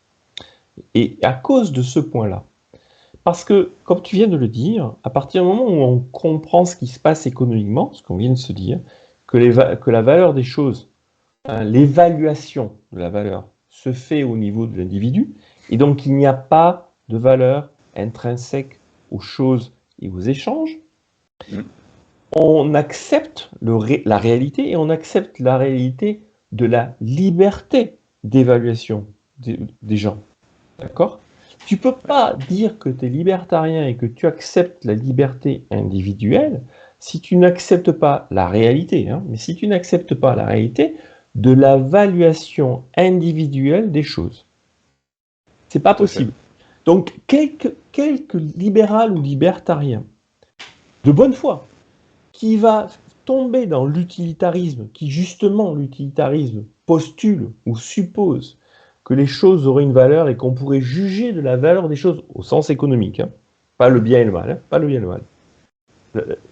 De manière externe, ça revient à un déni de libre arbitre de la valeur des choses. Un déni de l'altérité. Et d'ailleurs, je pense qu'il faut surtout pas le segmenter à l'analyse économique. On l'avait beaucoup vu avec le Covid notamment. Oui, mais c'est juste un parle exemple parmi d'autres. C'est pour ça que je refais le lien avec l'écho. Ouais. Ça va plus loin, tu as raison, mais excuse-moi de te couper, mais pour moi, le point, c'est pas juste un problème d'altérité. Tu peux pas être libertarien et du point de vue économique, pour parler de ça, ne pas être autrichien. Pas possible. Ça paraît pas très naturel. Mais je pense que de toute façon, naturel. Enfin, après, j'en sais rien. Je vais pas parler à un échantillon suffisamment grand de libertariens pour le savoir, mais je pense que naturellement, tu vois, d'intuition, les libertariens vont se porter vers cette école-là, parce que peut-être que je suis encore trop naïf, mais je pense qu'intuitivement, c'est quand même l'école qui parle le plus, quoi, quand on est libertarien. C'est celle qui. Je suis peut-être naïf. Hein. Je suis naïf, malheureusement. Moi, mon parcours personnel a fait que je suis venu comme ça. C'est justement parce que j'avais un problème sur ce point-là que je n'ai pas réussi à rentrer dans les autres écoles, tu vois, et que j'ai continué à chercher jusqu'à ce que je tombe sur Rosbar par hasard. Mais la raison pour laquelle je ne suis pas rentré dans un Friedman, tu vois, sont liées notamment à ce point-là. Bon. Okay. Mais par contre, je vais dénoncer personne, mais j'ai un nom qui me vient. Il y en a d'autres. Donc je vais juste donner un nom parce qu'il me vient à l'esprit. Tu prends quelqu'un qui s'appelle, ou en tout cas son compte s'appelle Olivier Maurice, Olivier Maurice, sur Twitter notamment, sur Contrepoint aussi de mémoire. Je prends ce personnage comme un autre, hein. C'est juste que celui-là, j'en suis sûr. Il fait partie de ces gens qui se disent libertariens et qui, sur tout un tas de sujets, sont plutôt libertarien, mais qui, sur le point économique, est anti-autrichien. Mais c'est pas qu'il n'est pas autrichien, il est anti-autrichien. Et notamment, il conteste tout ce qui est raisonnement a priori, et donc il conteste l'action humaine, etc. Tu vois. Okay. Je n'ai jamais réussi à le convaincre, j'avoue. Bon, ça arrive. Mais surtout, je ne sais absolument pas comment il fait pour avoir une quelconque cohérence. Parce que comment tu fais sur ce point-là pour dire je suis libertarien, je reconnais la réalité de l'individualisme de la valuation. C'est pas juste du dogme de l'individualisme méthodologique. Non, c'est juste la valuation est individuelle. Bon, même Valras le dit. Bon. Et donc je ne peux pas être utilitariste. C'est pas possible. Je suis cette conclusion-là, effectivement. Mais je ne sais pas. On a quand même une question de JS que j'avais oubliée. Alors, le ceteris paribus me semble fondamental quand même. Exemple, si la masse monétaire augmente, ok, on revient sur ce point-là, mais toute la monnaie est stockée dans un coffre-fort, alors il n'y a pas d'inflation. Ah ouais, il y a un petit côté Friedman avec l'équation quantitative de la monnaie, en mode si la vitesse de circulation de la monnaie diminue, enfin... Oui, Tu vois. JS, c'est vrai, mais est-ce que c'est pas plutôt une hypothèse du scénario plutôt qu'un, qu'une hypothèse sur la non-variation des autres choses? Là, c'est parce que si l'hypothèse c'est de dire j'augmente la masse monétaire mais je garde tout dans un coffre, pour moi par rapport au marché, j'ai pas augmenté la masse monétaire. Tu vois? Donc pour moi, c'est pas un problème on suppose que les autres variables ne bougent pas. Hein. C'est plutôt, on précise le scénario et on dit bien que sur le scénario, la masse monétaire augmente et est mise sur le marché. Parce que s'il n'est pas mis sur le marché, il n'y a pas d'incidence sur l'inflation. C'est clair. Donc, pour moi, ça relève plus de la clarté de l'hypothèse plutôt que de supposer que les autres variables ne bougent pas. Ce qui est d'ailleurs pas absurde comme remarque, parce que c'est un petit peu ce qui s'est passé. D'ailleurs, on a créé beaucoup de monnaies sur les 15 dernières années, ça s'est retrouvé sur les marchés obligataires au départ, puis ça commence à redescendre petit à petit. Donc, Exact. La raison pour laquelle on n'a pas eu d'inflation, c'est pas parce que l'inflation ne se créait pas, c'est qu'ils ont créé de l'inflation on va dire, dans des marchés inaccessibles. Je dirais ça comme ça, pour le commun des mortels. Ou invisibles, pour pas dire et ça. d'ailleurs, quand on les mesurait, quand on regardait les cours des marchés obligataires, des actions, de l'art, de l'immobilier, des crypto-monnaies, bah, on voyait bien l'inflation. Hein. Bien sûr, Et les bulles, je prends, c'est juste un exemple comme ça, hein, mais on pourrait en trouver plein. Je ne sais plus quand c'est que j'ai pris l'exemple des autoroutes chinoises qui traversent l'Himalaya. Ouais. Ça paraît comme ça complètement incongru, mais en fait, c'est pas incongru du tout. Les Chinois ont fait de l'inflation qu'ils ont planqué, dont ils se sont servis pour le planquer dans le béton des autoroutes de l'Himalaya. Ouais. Au sens qu'il y a eu une fausse création et dépense qui a été faite, mais qui n'est pas retombée sur le marché, puisque c'est tombé sur les infrastructures, etc., mais qui a pourtant été dépensée. Donc la masse monétaire a été créée, il y a une dépense de monnaie qui a été faite de toute façon, sauf qu'elle ne fait pas partie du circuit monétaire commun, et donc ça ne s'est pas forcément vu comme ça. Et il faut le dire, hein, du coup, les banquiers centraux sont des salauds, parce qu'ils ont enrichi certaines personnes, celles qui se trouvaient le plus proches justement de cette création de monnaie, celles pour qui les prix ont augmenté.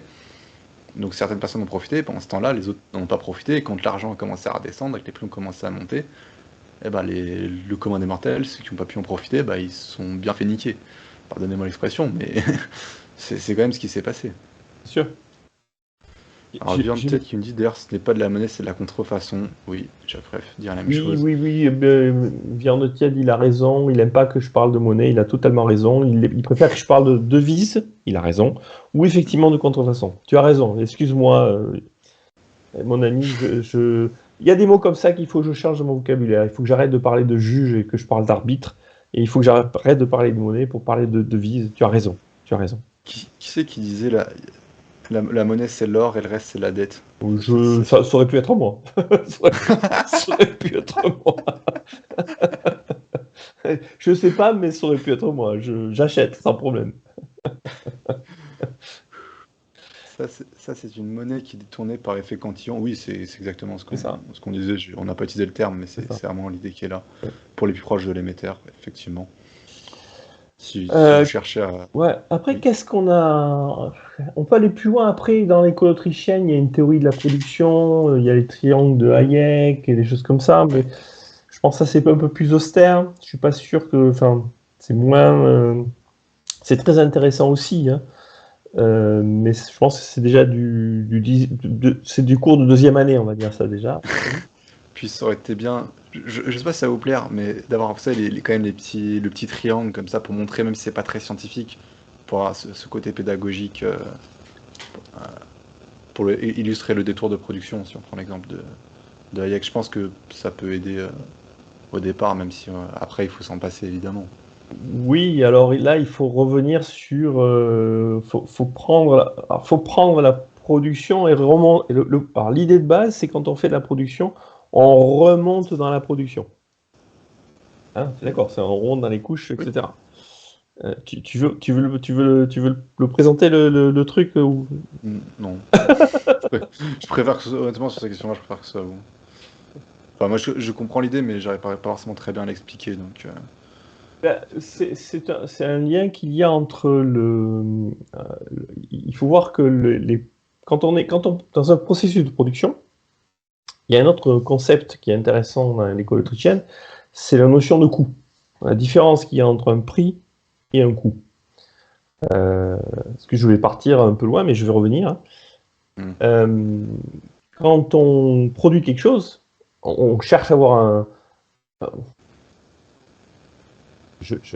comme j'ai pas fait le lien entre... Je pars un peu loin parce que comme j'ai pas fait le lien entre prix et coût, C'est un peu obligé. je suis obligé, donc il faut que j'arrive à le faire. Mais on va le faire après. Quand on produit, tout ce qu'on produit qui a donc un coût, il a fallu payer ce qu'on a utilisé, les moyens qu'on a pour produire ce qu'on a. Okay, et ce qu'on a payé, c'est à nouveau un produit, c'est un espèce de sous-produit qui lui-même a dû être construit quelque part en amont de notre propre processus de production. Quand tu construis une bagnole, tu as le constructeur, il assemble la voiture, et en amont, il a fallu qu'il y ait quelqu'un qui construise les sièges, il a fallu qu'il y ait quelqu'un qui construise les pièces du moteur, quelqu'un qui construise les pneus, etc. D'accord ? Et celui qui a construit le fauteuil, il a fallu qu'il y ait quelqu'un qui construise la mousse, les ressorts. Donc tu peux remonter à chaque fois un peu plus haut dans les processus de production pour comprendre d'où viennent les prix de ce que tu achètes. Ouais. Le triangle de Hayek, c'est ça, c'est la base, c'est que tu as un processus de production qui dépend, dont les coûts sont les prix de produits d'un ordre inférieur, qui sont plus simples, mais qu'il a fallu construire avant, c'est pour ça que c'est un peu décalé. Si vous voulez, Adam peut l'afficher, il l'a retrouvé. Okay. Bon, c'est en anglais, mais je pense que ça. D'accord. Ce sera accessible à tous. Donc, mais j'essaie de continuer de l'expliquer. C'est qu'on parle de produits de notre niveau, dont ont des prix de produits de notre niveau, qui eux-mêmes ont des coûts, qui eux-mêmes viennent de prix de produits, de trucs avant. Donc, jusqu'à qu'on finisse par tomber, on remonte comme ça, jusqu'aux matières premières de base. Ouais.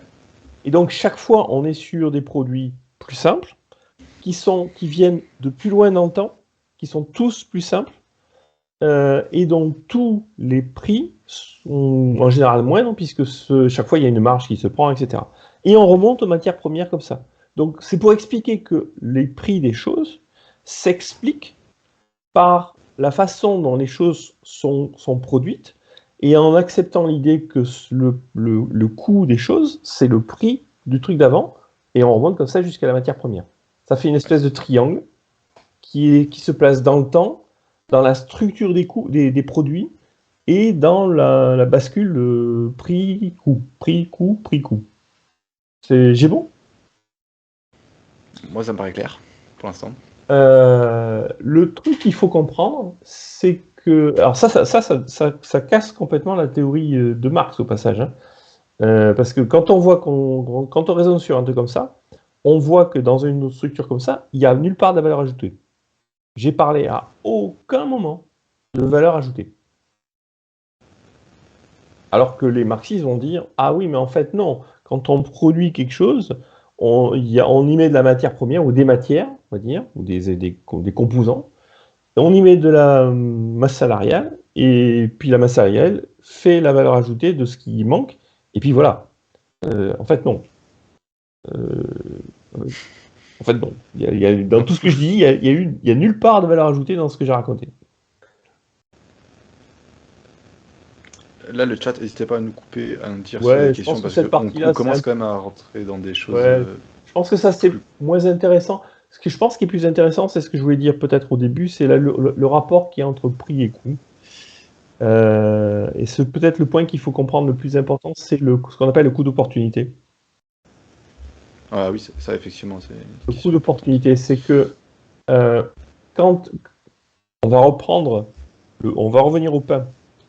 Si j'achète un pain, toujours pareil, mon pain est à 1 euro, et que donc, par exemple, j'ai préféré prendre un pain plutôt qu'une chocolatine. Chez moi, il y a des chocolatines. Ouais, vous allez avoir des soucis là. En plus, je viens de voir qu'il y a une autre question provocatrice qui arrive. Ça marche, là, on est sur des questions tendues aujourd'hui. Donc, je préfère un pain à une chocolatine. Je ne sais pas pour moi quelle est la valeur de la chocolatine. J'en sais rien. Je sais quelle est la valeur du pain puisque je l'ai manifesté par l'achat du pain. Okay, je sais que la valeur pour moi du pain, elle est au moins supérieure à ou à l'euro que j'ai choisi de dépenser en achetant. Par contre, ce n'est pas pour la chocolatine, puisque par définition, je n'ai pas pris la chocolatine, donc je pense que la chocolatine, pour moi, elle n'a pas assez de valeur. Tout ce que je peux dire, c'est justement qu'elle n'a pas assez de valeur par rapport au pain. Et donc, quelque part, l'écart, là, ce qu'on appelle, c'est, pour moi, la chocolatine, elle a un coût qui est, on appelle ça le coût d'opportunité. J'ai pas assez d'opportunité. Le coût que j'y vois ne me donne pas l'opportunité de la prendre. Et donc, je préfère me rabattre sur quelque chose qui a une meilleure opportunité pour moi. Tout ce que je peux dire, c'est que ce qui me coûte quelque chose, c'est justement ce à quoi j'ai renoncé. Ce qui me Je coûte quelque vais chose. pas vous lancer là-dessus parce que je vois qu'il y a une autre question, mais ça, Ouais. ça permet aussi de Ouais. de remettre complètement à plat toutes les questions environnementales. Complètement. On va Mais prendre bon, la question. On va prendre la ouais, on va reprendre la Je question vais parce que lire là, tout sinon, seul et c'est pas une bonne chose. c'est JS qui nous pose une petite question provocatrice. Hayek était-il autrichien? Alors, je pense sincèrement que du point de vue économique, oui, sans aucune. Là, on va pas pinailler. Franchement, on va pas pinailler. Je pense, il y a deux, trois trucs où si on pinaille, non. Mais alors, pour faire simple, du point de vue de l'école autrichienne, oui. Il n'a pas son prix Nobel par hasard. Son discours de prix Nobel est quelque chose que j'encourage absolument tout le monde à lire et à aller lire. Je suis pas du tout hayekien, c'est certainement bien connu. Mais alors pour le coup, sur la partie économique et sur la partie discours de prix Nobel et d'autres choses d'ailleurs, j'ai pas grand-chose à dire sur Hayek. Hayek a clairement commis des erreurs importantes dans sa carrière et dans ses théories, mais sur les problématiques de droit, hein, donc sur la partie, je dirais, sociétale du libertarianisme, mais beaucoup, beaucoup moins sur la partie économique. Ouais, ça pourrait être l'occasion de l'émission, on va peut-être pas partir là-dessus, mais c'est vrai qu'il y a une théorie du droit qui est très particulière chez Hayek, qui est un petit peu évolutionniste, on va dire, qui est... Oui, on va dire ça Bon, comme ça. on va dire, ouais, voilà, on va dire ça comme ça. Mais oui, ça pourrait être effectivement une thématique intéressante. Pourquoi pas un futur sujet d'émission. C'est un sujet parce qu'il y a beaucoup de gens qui sont... Parmi les libéraux, il y a beaucoup, beaucoup de hayekiens. Mm. Et paradoxalement, les gens sont souvent hayekiens, pas tellement pour les raisons économiques, en fait, mais plus pour des raisons de marché ou de philosophie politique. Politique. Alors que paradoxalement, il était, à mon sens, bien meilleur en économie qu'il l'a été en philosophie politique. Ouais. Udia qui me demande, alors donc plutôt qui nous dit, les marxistes parlent de plus-value et de théorie de la valeur. Oui. Parce qu'ils ont une théorie de la valeur qui est objective et Oui. qu'à partir de là... Oui, parce que pour c'est une erreur qui remonte à David Ricardo, en plus, ça, c'est même pas Marx. Marx a commis une erreur de la reprendre, mais ça remonte encore plus loin. C'est d'imaginer que de travailler a de la valeur. Il faut bien comprendre ça. Hein. C'est un piège et évidemment, beaucoup de gens ne le comprennent pas parce que sinon, on ne serait pas dans le bordel qu'on est. Ce que dit Ricardo, c'est le fait de travailler produit la valeur.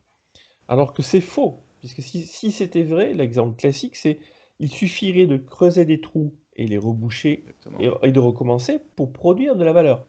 Et il est évident qu'on ne produit pas de la valeur de cette façon-là. Donc c'est pas comme ça.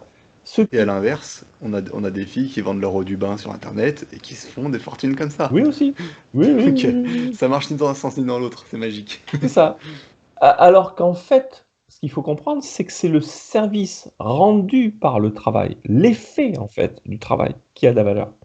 On ne travaille pas pour travailler, on travaille pour produire quelque chose ou produire un service qui, lui, aura de la valeur. Bien sûr. Donc en fait, le travail est un moyen, que tu disais tout à l'heure, Élie, le travail est un moyen pour un résultat qui est l'échange, le produit ou le service. Et c'est ça qui a de la valeur. On peut même aller jusqu'à dire qu'en théorie économique, le seul moment où il y a de la valeur qui est créée et attestée, c'est lors de l'échange. Ou lors de la consommation de sa propre production. C'est un cas particulier. Pour faire simple, la valeur est créée à l'échange. Oui, tout à fait. Et ça, cette confusion entre moyen et fin, croire que le travail par exemple, est une fin alors que c'est qu'un moyen, on la retrouve dans plein de choses, dans plein de rhétoriques différentes, dans plein de sophismes, par exemple en termes de protectionnisme, Bien sûr. tout ce qui est les sophismes vous savez, de la vitre cassée, il faudrait, comme quoi la guerre serait bonne pour l'économie. Bien sûr. Tout ça, à la base, part tout simplement de cette confusion entre fin et moyen, Oui. cette idée qu'on s'enrichit par le travail, Oui. qui est absurde. Si on pouvait ne pas travailler, on le ferait tous. Oui. On s'enrichit par l'échange, par la richesse qui est créée. J'ai Donc, comme écrit quoi, un parfois, revenir aux article. fondamentaux. J'ai écrit un article, même si c'est un peu en marge du truc, un truc assez court, au prétexte que c'était des robots, si tu veux. Mais Oui, j'ai fait exprès de prendre un titre dans cette veine-là. Et le titre, c'est Sommes-nous sur Terre pour travailler? voilà. Et là-dessus, on peut lire, même s'il n'est pas autrichien, enfin, Bastia, c'est quand même assez brillant, hein. Sa capacité à remettre en cause ces sophismes de manière très simple, très compréhensible. Je pense que ça peut, ceux qui l'ont pas lu, ça peut valoir le coup. Et ça permet de comprendre pourquoi beaucoup de choses qu'on entend sont complètement fausses, notamment pour les gens qui n'ont jamais fait d'économie. Enfin, moi, je lis beaucoup de choses sur Internet qui découlent de ce genre de mauvaise conception. Ah, mais je pense que des choses comme la croyance en la valeur intrinsèque des choses Mm. et ou la valeur du travail ou la valeur travail, je pense que c'est 99% des erreurs fondamentales de tout ce qu'on voit en économie. Je peux me tromper, hein. Non, mais Mais il y a aussi le truc du genre, ah oui, l'autre qu'on a évité, qu'on n'a pas dit d'ailleurs, l'autre truc, ce sont les coûts qui font les prix, tu sais? ouais, Alors que, ça c'est répandu, hein. oui, oui, ça aussi c'est une des grandes erreurs, hein. Non, ce sont pas les coûts qui font les prix, ce sont les prix qui font les coûts. Ça aussi, c'est très compliqué Ouais. à comprendre ça. Ce sont les prix qui déterminent les coûts, et non sûr. pas les coûts qui déterminent les prix. Bon. Bon. Et une fois que les gens ont compris ça, ils arrêteront de demander qu'on fasse des enquêtes, vous savez, là, pour savoir quelles entreprises profitent de l'inflation ou je sais pas quoi. Oui, Parce que ouais. ça vient de là aussi, hein. Oui, oui, oui. Je crois que c'est trois là. Alors, je pense que les deux premières sont. Mais la troisième est fréquente aussi. On a là trois des grandes confusions économiques de base, quoi. Non, le travail n'est pas une valeur. Non, les valeurs ne sont pas objectives. Et non, ce sont pas les prix font les coûts et non pas les coûts font les prix. Si déjà, lors de cette séance, les gens comprennent ces trois choses-là, ils auront déjà bien. Ouais, c'est déjà bien, quoi. C'est déjà pas mal. Parce qu'avec ça, on fait déjà beaucoup de choses. Alors, Adam qui propose qu'on fasse un petit bilan des livres à lire, ou à la fin, je sais pas. C'est vrai qu'on en a cité déjà pas mal. Pour comprendre, pour vous Stéphane, si on veut se plonger dans l'épistémologie autrichienne, qu'on n'y connaît rien, on commence par lire quoi? Est-ce qu'on commence par lire l'action humaine? Ouh, Ou est-ce qu'on... tu es dur, Ellie, si tu me permets, parce que la première lecture, si tu plonges direct là-dedans, c'est hard. Ah, j'aime le hard. Ouais. Je vais pas faire de la pub pour faire de la pub. Je vais faire de la pub, mais en toute sincérité. On vient de sortir il y a quelques semaines un petit bouquin qui s'appelle 6 leçons, 6, hein, 6 leçons de Ludwig von Mises, qu'on publie à l'Institut Mises et chez édition John Galt. C'est 100 pages, hein. C'est 100 pages, ce sont 6 courtes conférences, donc ça veut dire que chaque conférence fait à peu près 16 pages, hein, donc ce niveau, ça se lit vite. C'est très accessible, c'est assez peu théorique, il pose pas tous les fondamentaux. Donc avec ça, on n'a pas toute l'école autrichienne. Mais par contre, il fait à la fois une perspective historique sur certains concepts fondamentaux comme chômage, inflation, capitalisme, socialisme, et il pose néanmoins déjà les bribes du raisonnement. Et il fait aussi la critique de la plupart des écoles, comme notamment le keynésianisme, notamment sur le chômage. Donc c'est pas suffisant pour maîtriser l'école autrichienne, mais c'est déjà suffisant pour se mettre sur la voie et éclairer certaines critiques et fondamentaux de base. Bon, ça, je pense que c'est le 101, pardon, excuse-moi, je parle, le premier niveau qui est facile d'accès. C'est un petit bouquin, En moins de 2 heures, c'est lu. Après, c'est vrai que des livres ou des textes d'initiation à l'école autrichienne, en toute honnêteté, ça manque. Il faudrait en faire. J'avoue que je n'arrive pas à me mettre à en faire. Donc, il y a des textes, économiques, il existe des bouquins, mais réellement initiatiques, c'est compliqué à trouver. Il y en a en anglais. En français, c'est beaucoup plus compliqué. En anglais, il y a un bouquin qui néanmoins est remarquable. C'est la référence, bien sûr, ça sera l'action humaine, Human Action. Il faut surtout pas lire Human Action d'emblée. Par contre, Robert Murphy a fait une version qui est le Study Guide de l'action humaine, Study Guide to Human Action, Robert Murphy, qui est déjà quand même avancé, mais qui est franchement une excellente synthèse allégée qui reprend la structure de Human Action et qui fait passer tous les concepts. Je recommande chaudement à qui lit l'anglais. Je crois qu'il y a une version en français peut-être aux belles lettres. Il me semble qu'il y a une version en français aux belles lettres. Abrégé de l'action humaine, je crois. Après, pour aller plus loin, il y a tout un tas de textes. Et après, c'est un problème de volume, parce que tous ces bouquins-là, que ce soit l'action humaine, que ce soit Man, Economy and State de Rothbard, ce sont des bouquins qui font 900 pages. Donc, c'est bien d'y rentrer, mais c'est difficile. Même l'abrégé, je crois, il fait déjà. L'abrégé de l'action humaine, il doit bien faire 300-400 pages. Ouais, c'est ça, il doit faire 300 ou 400 pages quand même. Et sincèrement, moins que ça, je connais pas. Après, il existe un bouquin très spécifique pour répondre à ta question de départ sur la partie épistémologie, qui est très particulier, mais qui est extrêmement riche si on s'intéresse à ces questions-là. C'est, moi j'appelle ça l'ESAM,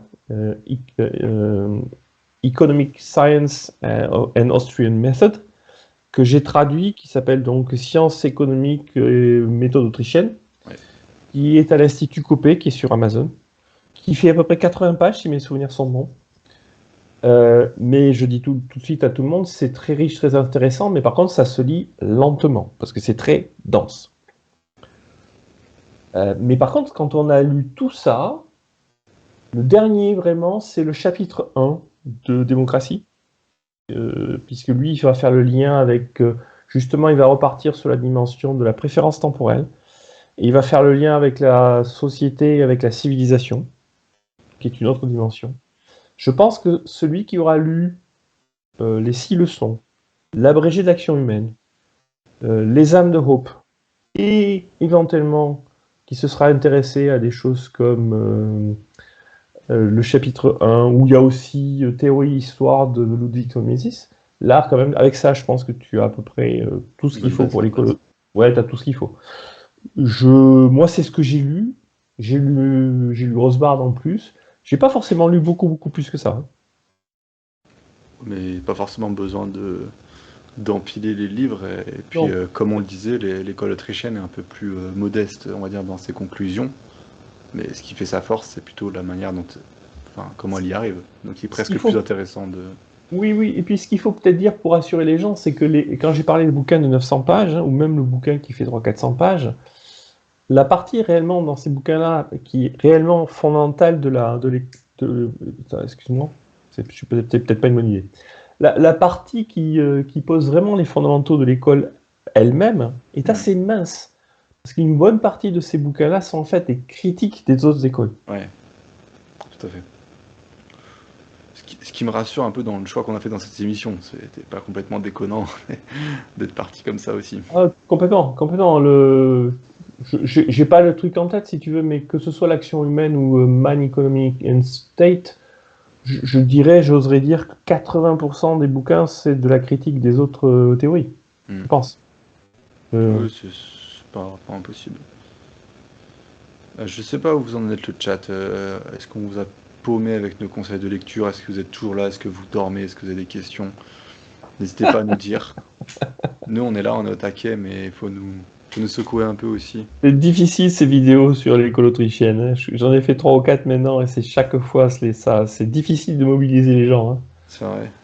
Pourtant, Ouais. enfin, je trouve que c'est parmi les questions les plus intéressantes parce que ça remet en cause tellement de choses qu'on lit, tellement de choses qu'on voit. C'est Enfin, fondamental. C'est on se... fondamental. J'ai jamais compris, en toute sincérité, j'ai jamais compris comment on pouvait être libertarien et actif en tant que libertarien, et donc dans des débats, etc., sans avoir un minimum sur ces notions, parce que voilà, il faut comprendre pourquoi on critique l'utilitarisme, par exemple. Ouais, je suis bien d'accord. Je vais peut-être juste allumer une lumière, je reviens tout de suite. Ouais. Quel est selon vous l'avenir de l'école autrichienne? Alors là, qu'est-ce que j'en sais? L'avenir, c'est nous. Qu'est-ce que j'en sais? Adam avait une question?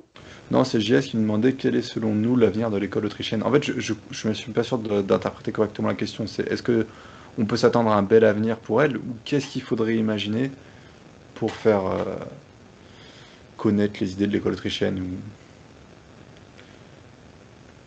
Je Est-ce qu'il pense faut... que je vais tenter un truc comme ça, tu vois. Je vais prendre une envolée, si tu me permets, juste pour un peu pour le fun. Je pense que l'école autrichienne, c'est un peu comme la fondation dans la série d'Asimov. Si tu as lu la série Foundation, la fondation, elle est at the edge of the galaxy. Elle est à la limite de la galaxie. Hmm. L'école autrichienne, dans le magma de la galaxie économique, l'école autrichienne, elle est at the edge of the galaxy. Et elle attend patiemment. Elle attend patiemment. Ok. Je sais pas si ça répond à la question de JS. Je lis en même temps les questions, c'est pour ça que c'est mon cerveau. Ce que je veux dire par là, c'est que elle est fondée. Oui. Elle est fondée, elle est posée. Elle lit, elle décrit l'histoire. Okay. Mm. Elle est inébranlable et elle attend son jour. J'espère que ça plaira à JS, et j'en doute pas. Alors, on a d'autres questions.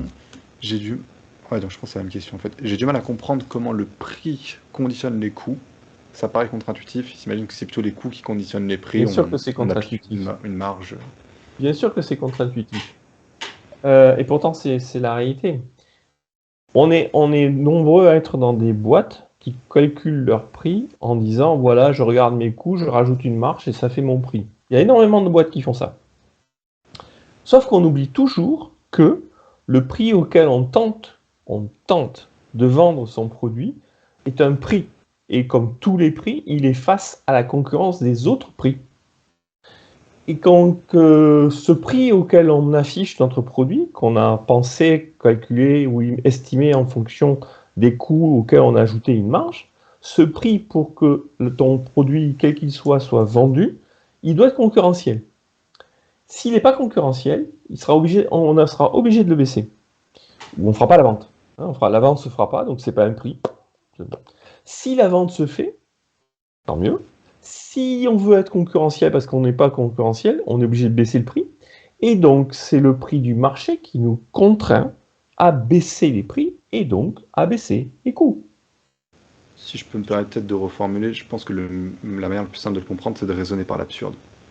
Si c'était pas le cas, on pourrait fixer le prix qu'on veut. On pourrait le fixer très très haut et on n'aurait aucun souci. Alors tu te doutes bien si d'un coup, du jour au lendemain, je sais pas, tu as une entreprise qui fabrique des voitures, Renault, se dit je vais vendre 100 000 euros ma voiture, il n'y a personne qui va l'acheter. Ouais. Donc, tu dis la même chose, hein, mais oui, bien sûr, je reformule. C'est exactement ça. Mais tu as totalement raison, c'est exactement ça. Si c'était le cas, on mettrait le prix qu'on voudrait. Mais non, un prix, par définition, c'est un prix du marché. C'est donc le marché qui s'impose à nous. Et si le marché s'impose à nous, c'est le marché qui dit ton prix, ça doit être ça, et donc tes coûts, si tu veux faire de la marge, ça va être ça. Et à l'inverse, on peut bien montrer que les prix déterminent les coûts. Parce que on reprend l'exemple des voitures. Si j'achète, je sais pas, du caoutchouc pour les roues, j'ai pas la possibilité de choisir d'avoir du caoutchouc gratuit, quoi. Il faut bien que j'achète à quelqu'un. Et ça va bien rentrer dans mes coûts. Pareil pour mes salariés, je vais bien les payer. Je choisis pas de les payer au prix que je veux. Il y a un salaire de marché qui s'impose. Mais c'était aussi le but du triangle de Hayek et de l'explication qu'on a fait tout à l'heure. C'est alors là, je l'ai peut-être pas assez dit et clarifié, mais le truc du triangle de Hayek consiste à dire, si je vends une voiture à un certain prix, pour la voiture, c'est le prix du marché qui impose le prix de la voiture. Et donc, en remontant dans le temps, ce prix de la voiture force le prix donc des coûts internes et donc des prix des composants de la voiture. Et donc, ma voiture, si elle est à 15 000 euros, ça va dire que chacun des sièges, je dis n'importe quoi, va être à 500 euros. Okay, et donc, une fois que le prix du 500 euros est imposé, ça remonte en arrière sur le siège. Et le fabricant de siège, il est obligé de faire son siège à 500 euros. Et peut-être même que ce sera trop cher et qu'il ne pourra plus vendre sa voiture. Et là, c'est là qu'on voit aussi que le marché est dynamique.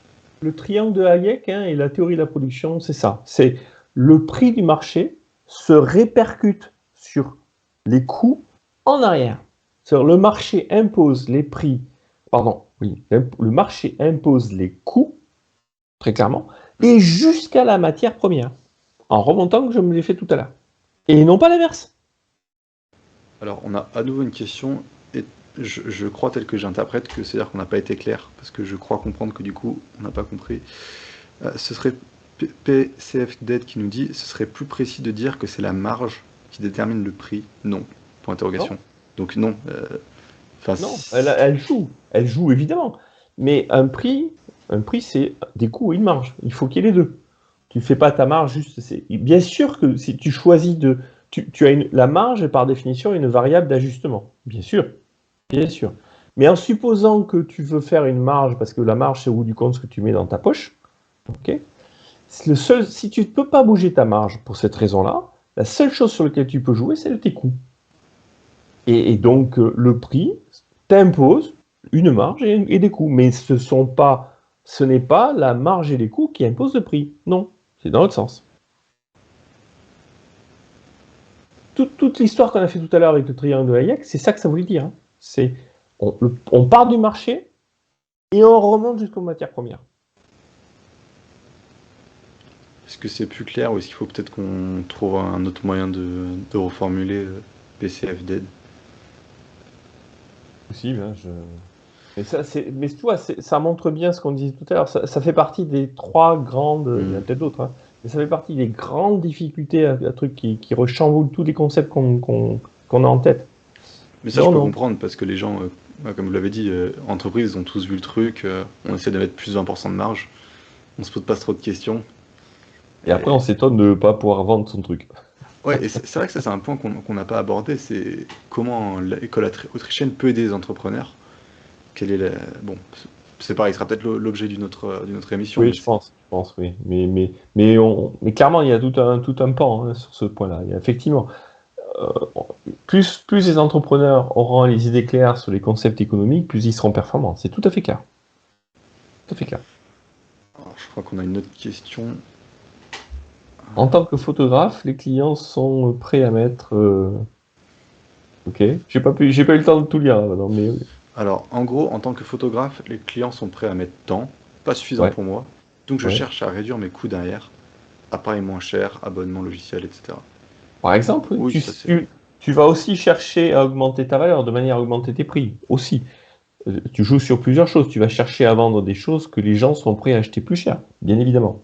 Mais à produit égal ou comparable, évidemment, tu vas chercher à réduire tes coûts, bien sûr. Et quand tu réduis tes coûts, ça veut dire que tu réduis les prix de ce que tu achètes. En amont, tu remontes. Donc, tu vas demander à un Nikon de te faire un appareil photo moins cher.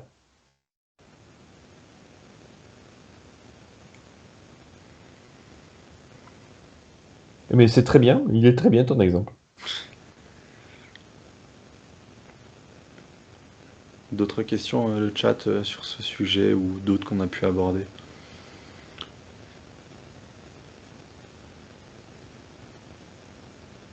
Il y a peut-être un point là, comme ça, j'y repense, qu'on aurait peut-être pu clarifier, c'est que en fait, les économistes classiques, ils font pas vraiment la science économique, ils font de l'histoire économique, comme ils utilisent en permanence des statistiques et des données passées. Alors que c'est ça aussi une des grandes différences avec c'est vrai ce que tu dis. Les Autrichiens, c'est que les Autrichiens cherchent à donner des lois universelles à l'économie. Oui. Les économistes mainstream aussi pensent, mais en fait, tout ce qu'ils font, c'est dire ce qui s'est passé à un moment T, selon des conditions données. Oui. Et ils espèrent pouvoir extrapoler, ce qu'ils ne peuvent pas faire. C'est très vrai ce que tu dis. En termes de méthode, tu as totalement raison. Ça remonte très loin, ça remonte aux historicistes du 19e siècle. Mais oui. Mais encore une fois, on ne peut pas faire ça. Donc, l'économie autrichienne, effectivement, établit des lois qui sont toujours vraies. D'ailleurs, au passage, parfois on me dit ou on dira, oui, mais tout ça, c'est des lois, ça c'est très bien, ça a été établi au 19e siècle, début du 20e siècle, mais aujourd'hui, nous sommes dans une nouvelle économie, voilà, où il y a de l'argent magique, il y a des crypto-monnaies, il y a des trucs numériques et digitaux. Donc, nous sommes dans une nouvelle économie. La monnaie n'est plus la même. Donc, toutes ces lois ne sont pas forcément toujours applicables. Eh bien, si. Ouais. Et pourquoi elles sont toujours applicables? Ça, c'est peut-être le point important. Et je te propose de conclure là-dessus, peut-être d'ailleurs. Il y en a juste une question de JS, et après on pourra conclure. D'accord, ok.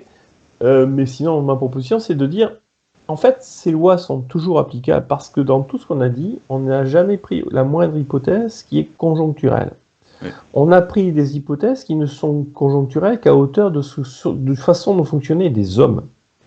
Ce qui caractérise le raisonnement et la théorie de l'école autrichienne, c'est de raisonner par rapport à la façon dont les hommes se comportent, mais de manière universelle. C'est-à-dire qu'ils préfèrent gagner que perdre. Là, c'est de ce niveau. Hein. Et à cause de ça, parce que c'est la seule hypothèse qui est prise par la théorie autrichienne, elle est toujours vraie et elle le sera toujours. Intéressant. Enfin, je suis évidemment totalement d'accord. JS qui me dit, l'école autrichienne est-elle enseignée à l'école? Et ensuite, connaissez-vous des historiens économiques adeptes de l'école autrichienne? Alors je vais peut-être répondre à la première question parce que je suis peut-être plus proche des études que Stéphane. Oui. J'ai envie de dire un peu. Ce serait un peu exagéré de dire non. Parce que objectivement, en tout cas en prépa, on te parle un peu de Hayek. On te parle de Mises. Je crois que c'est les deux seuls dont on parle. Peut-être Böhm-Bawerk, un petit peu. Peut-être, oui. Sur les questions de politique monétaire, de capital. Oui, le capital, oui, c'est ça, oui, tout à fait. Il est connu pour ça. Il y a une version française, oui, il est connu pour ça, oui. Mais pour moi, le problème, c'est qu'on ne t'explique pas vraiment la différence. Et enfin bon, il faudra en parler pendant 20 minutes, mais on ne fait pas vraiment de l'économie en prépa ou même en fac d'éco. On fait pas de l'économie. On te présente des théories d'auteurs. On te présente les résultats auxquels ils arrivent, sans vraiment te montrer comment ils y arrivent. On te présente parfois les modèles, ok. Mais les hypothèses, on va vraiment rentrer dans les hypothèses. C'est de la littérature économique, quelque part. Exactement, on est plus proche en fait. Et même d'ailleurs dans l'épreuve, tu prends l'épreuve pour rentrer à HEC, c'est ça, on te demande de faire une disserte. On ne demande pas fondamentalement de comprendre les modèles ou les théories économiques. Hein. Les mécanismes, quoi, l'intimité, si je puis dire. Exactement, et simplement, justement, quand tu arrives à faire partie je sais pas, peut-être des 1 ou 2% des étudiants qui arrivent à présenter un petit peu les hypothèses du modèle, comment il fonctionne, déjà ta note, elle augmente énormément. Ce qui te montre, en fait, si tu veux, un petit peu toutes les ennuis du problème, c'est-à-dire que tu as une très très faible minorité d'étudiants qui comprennent vraiment de quoi ils parlent.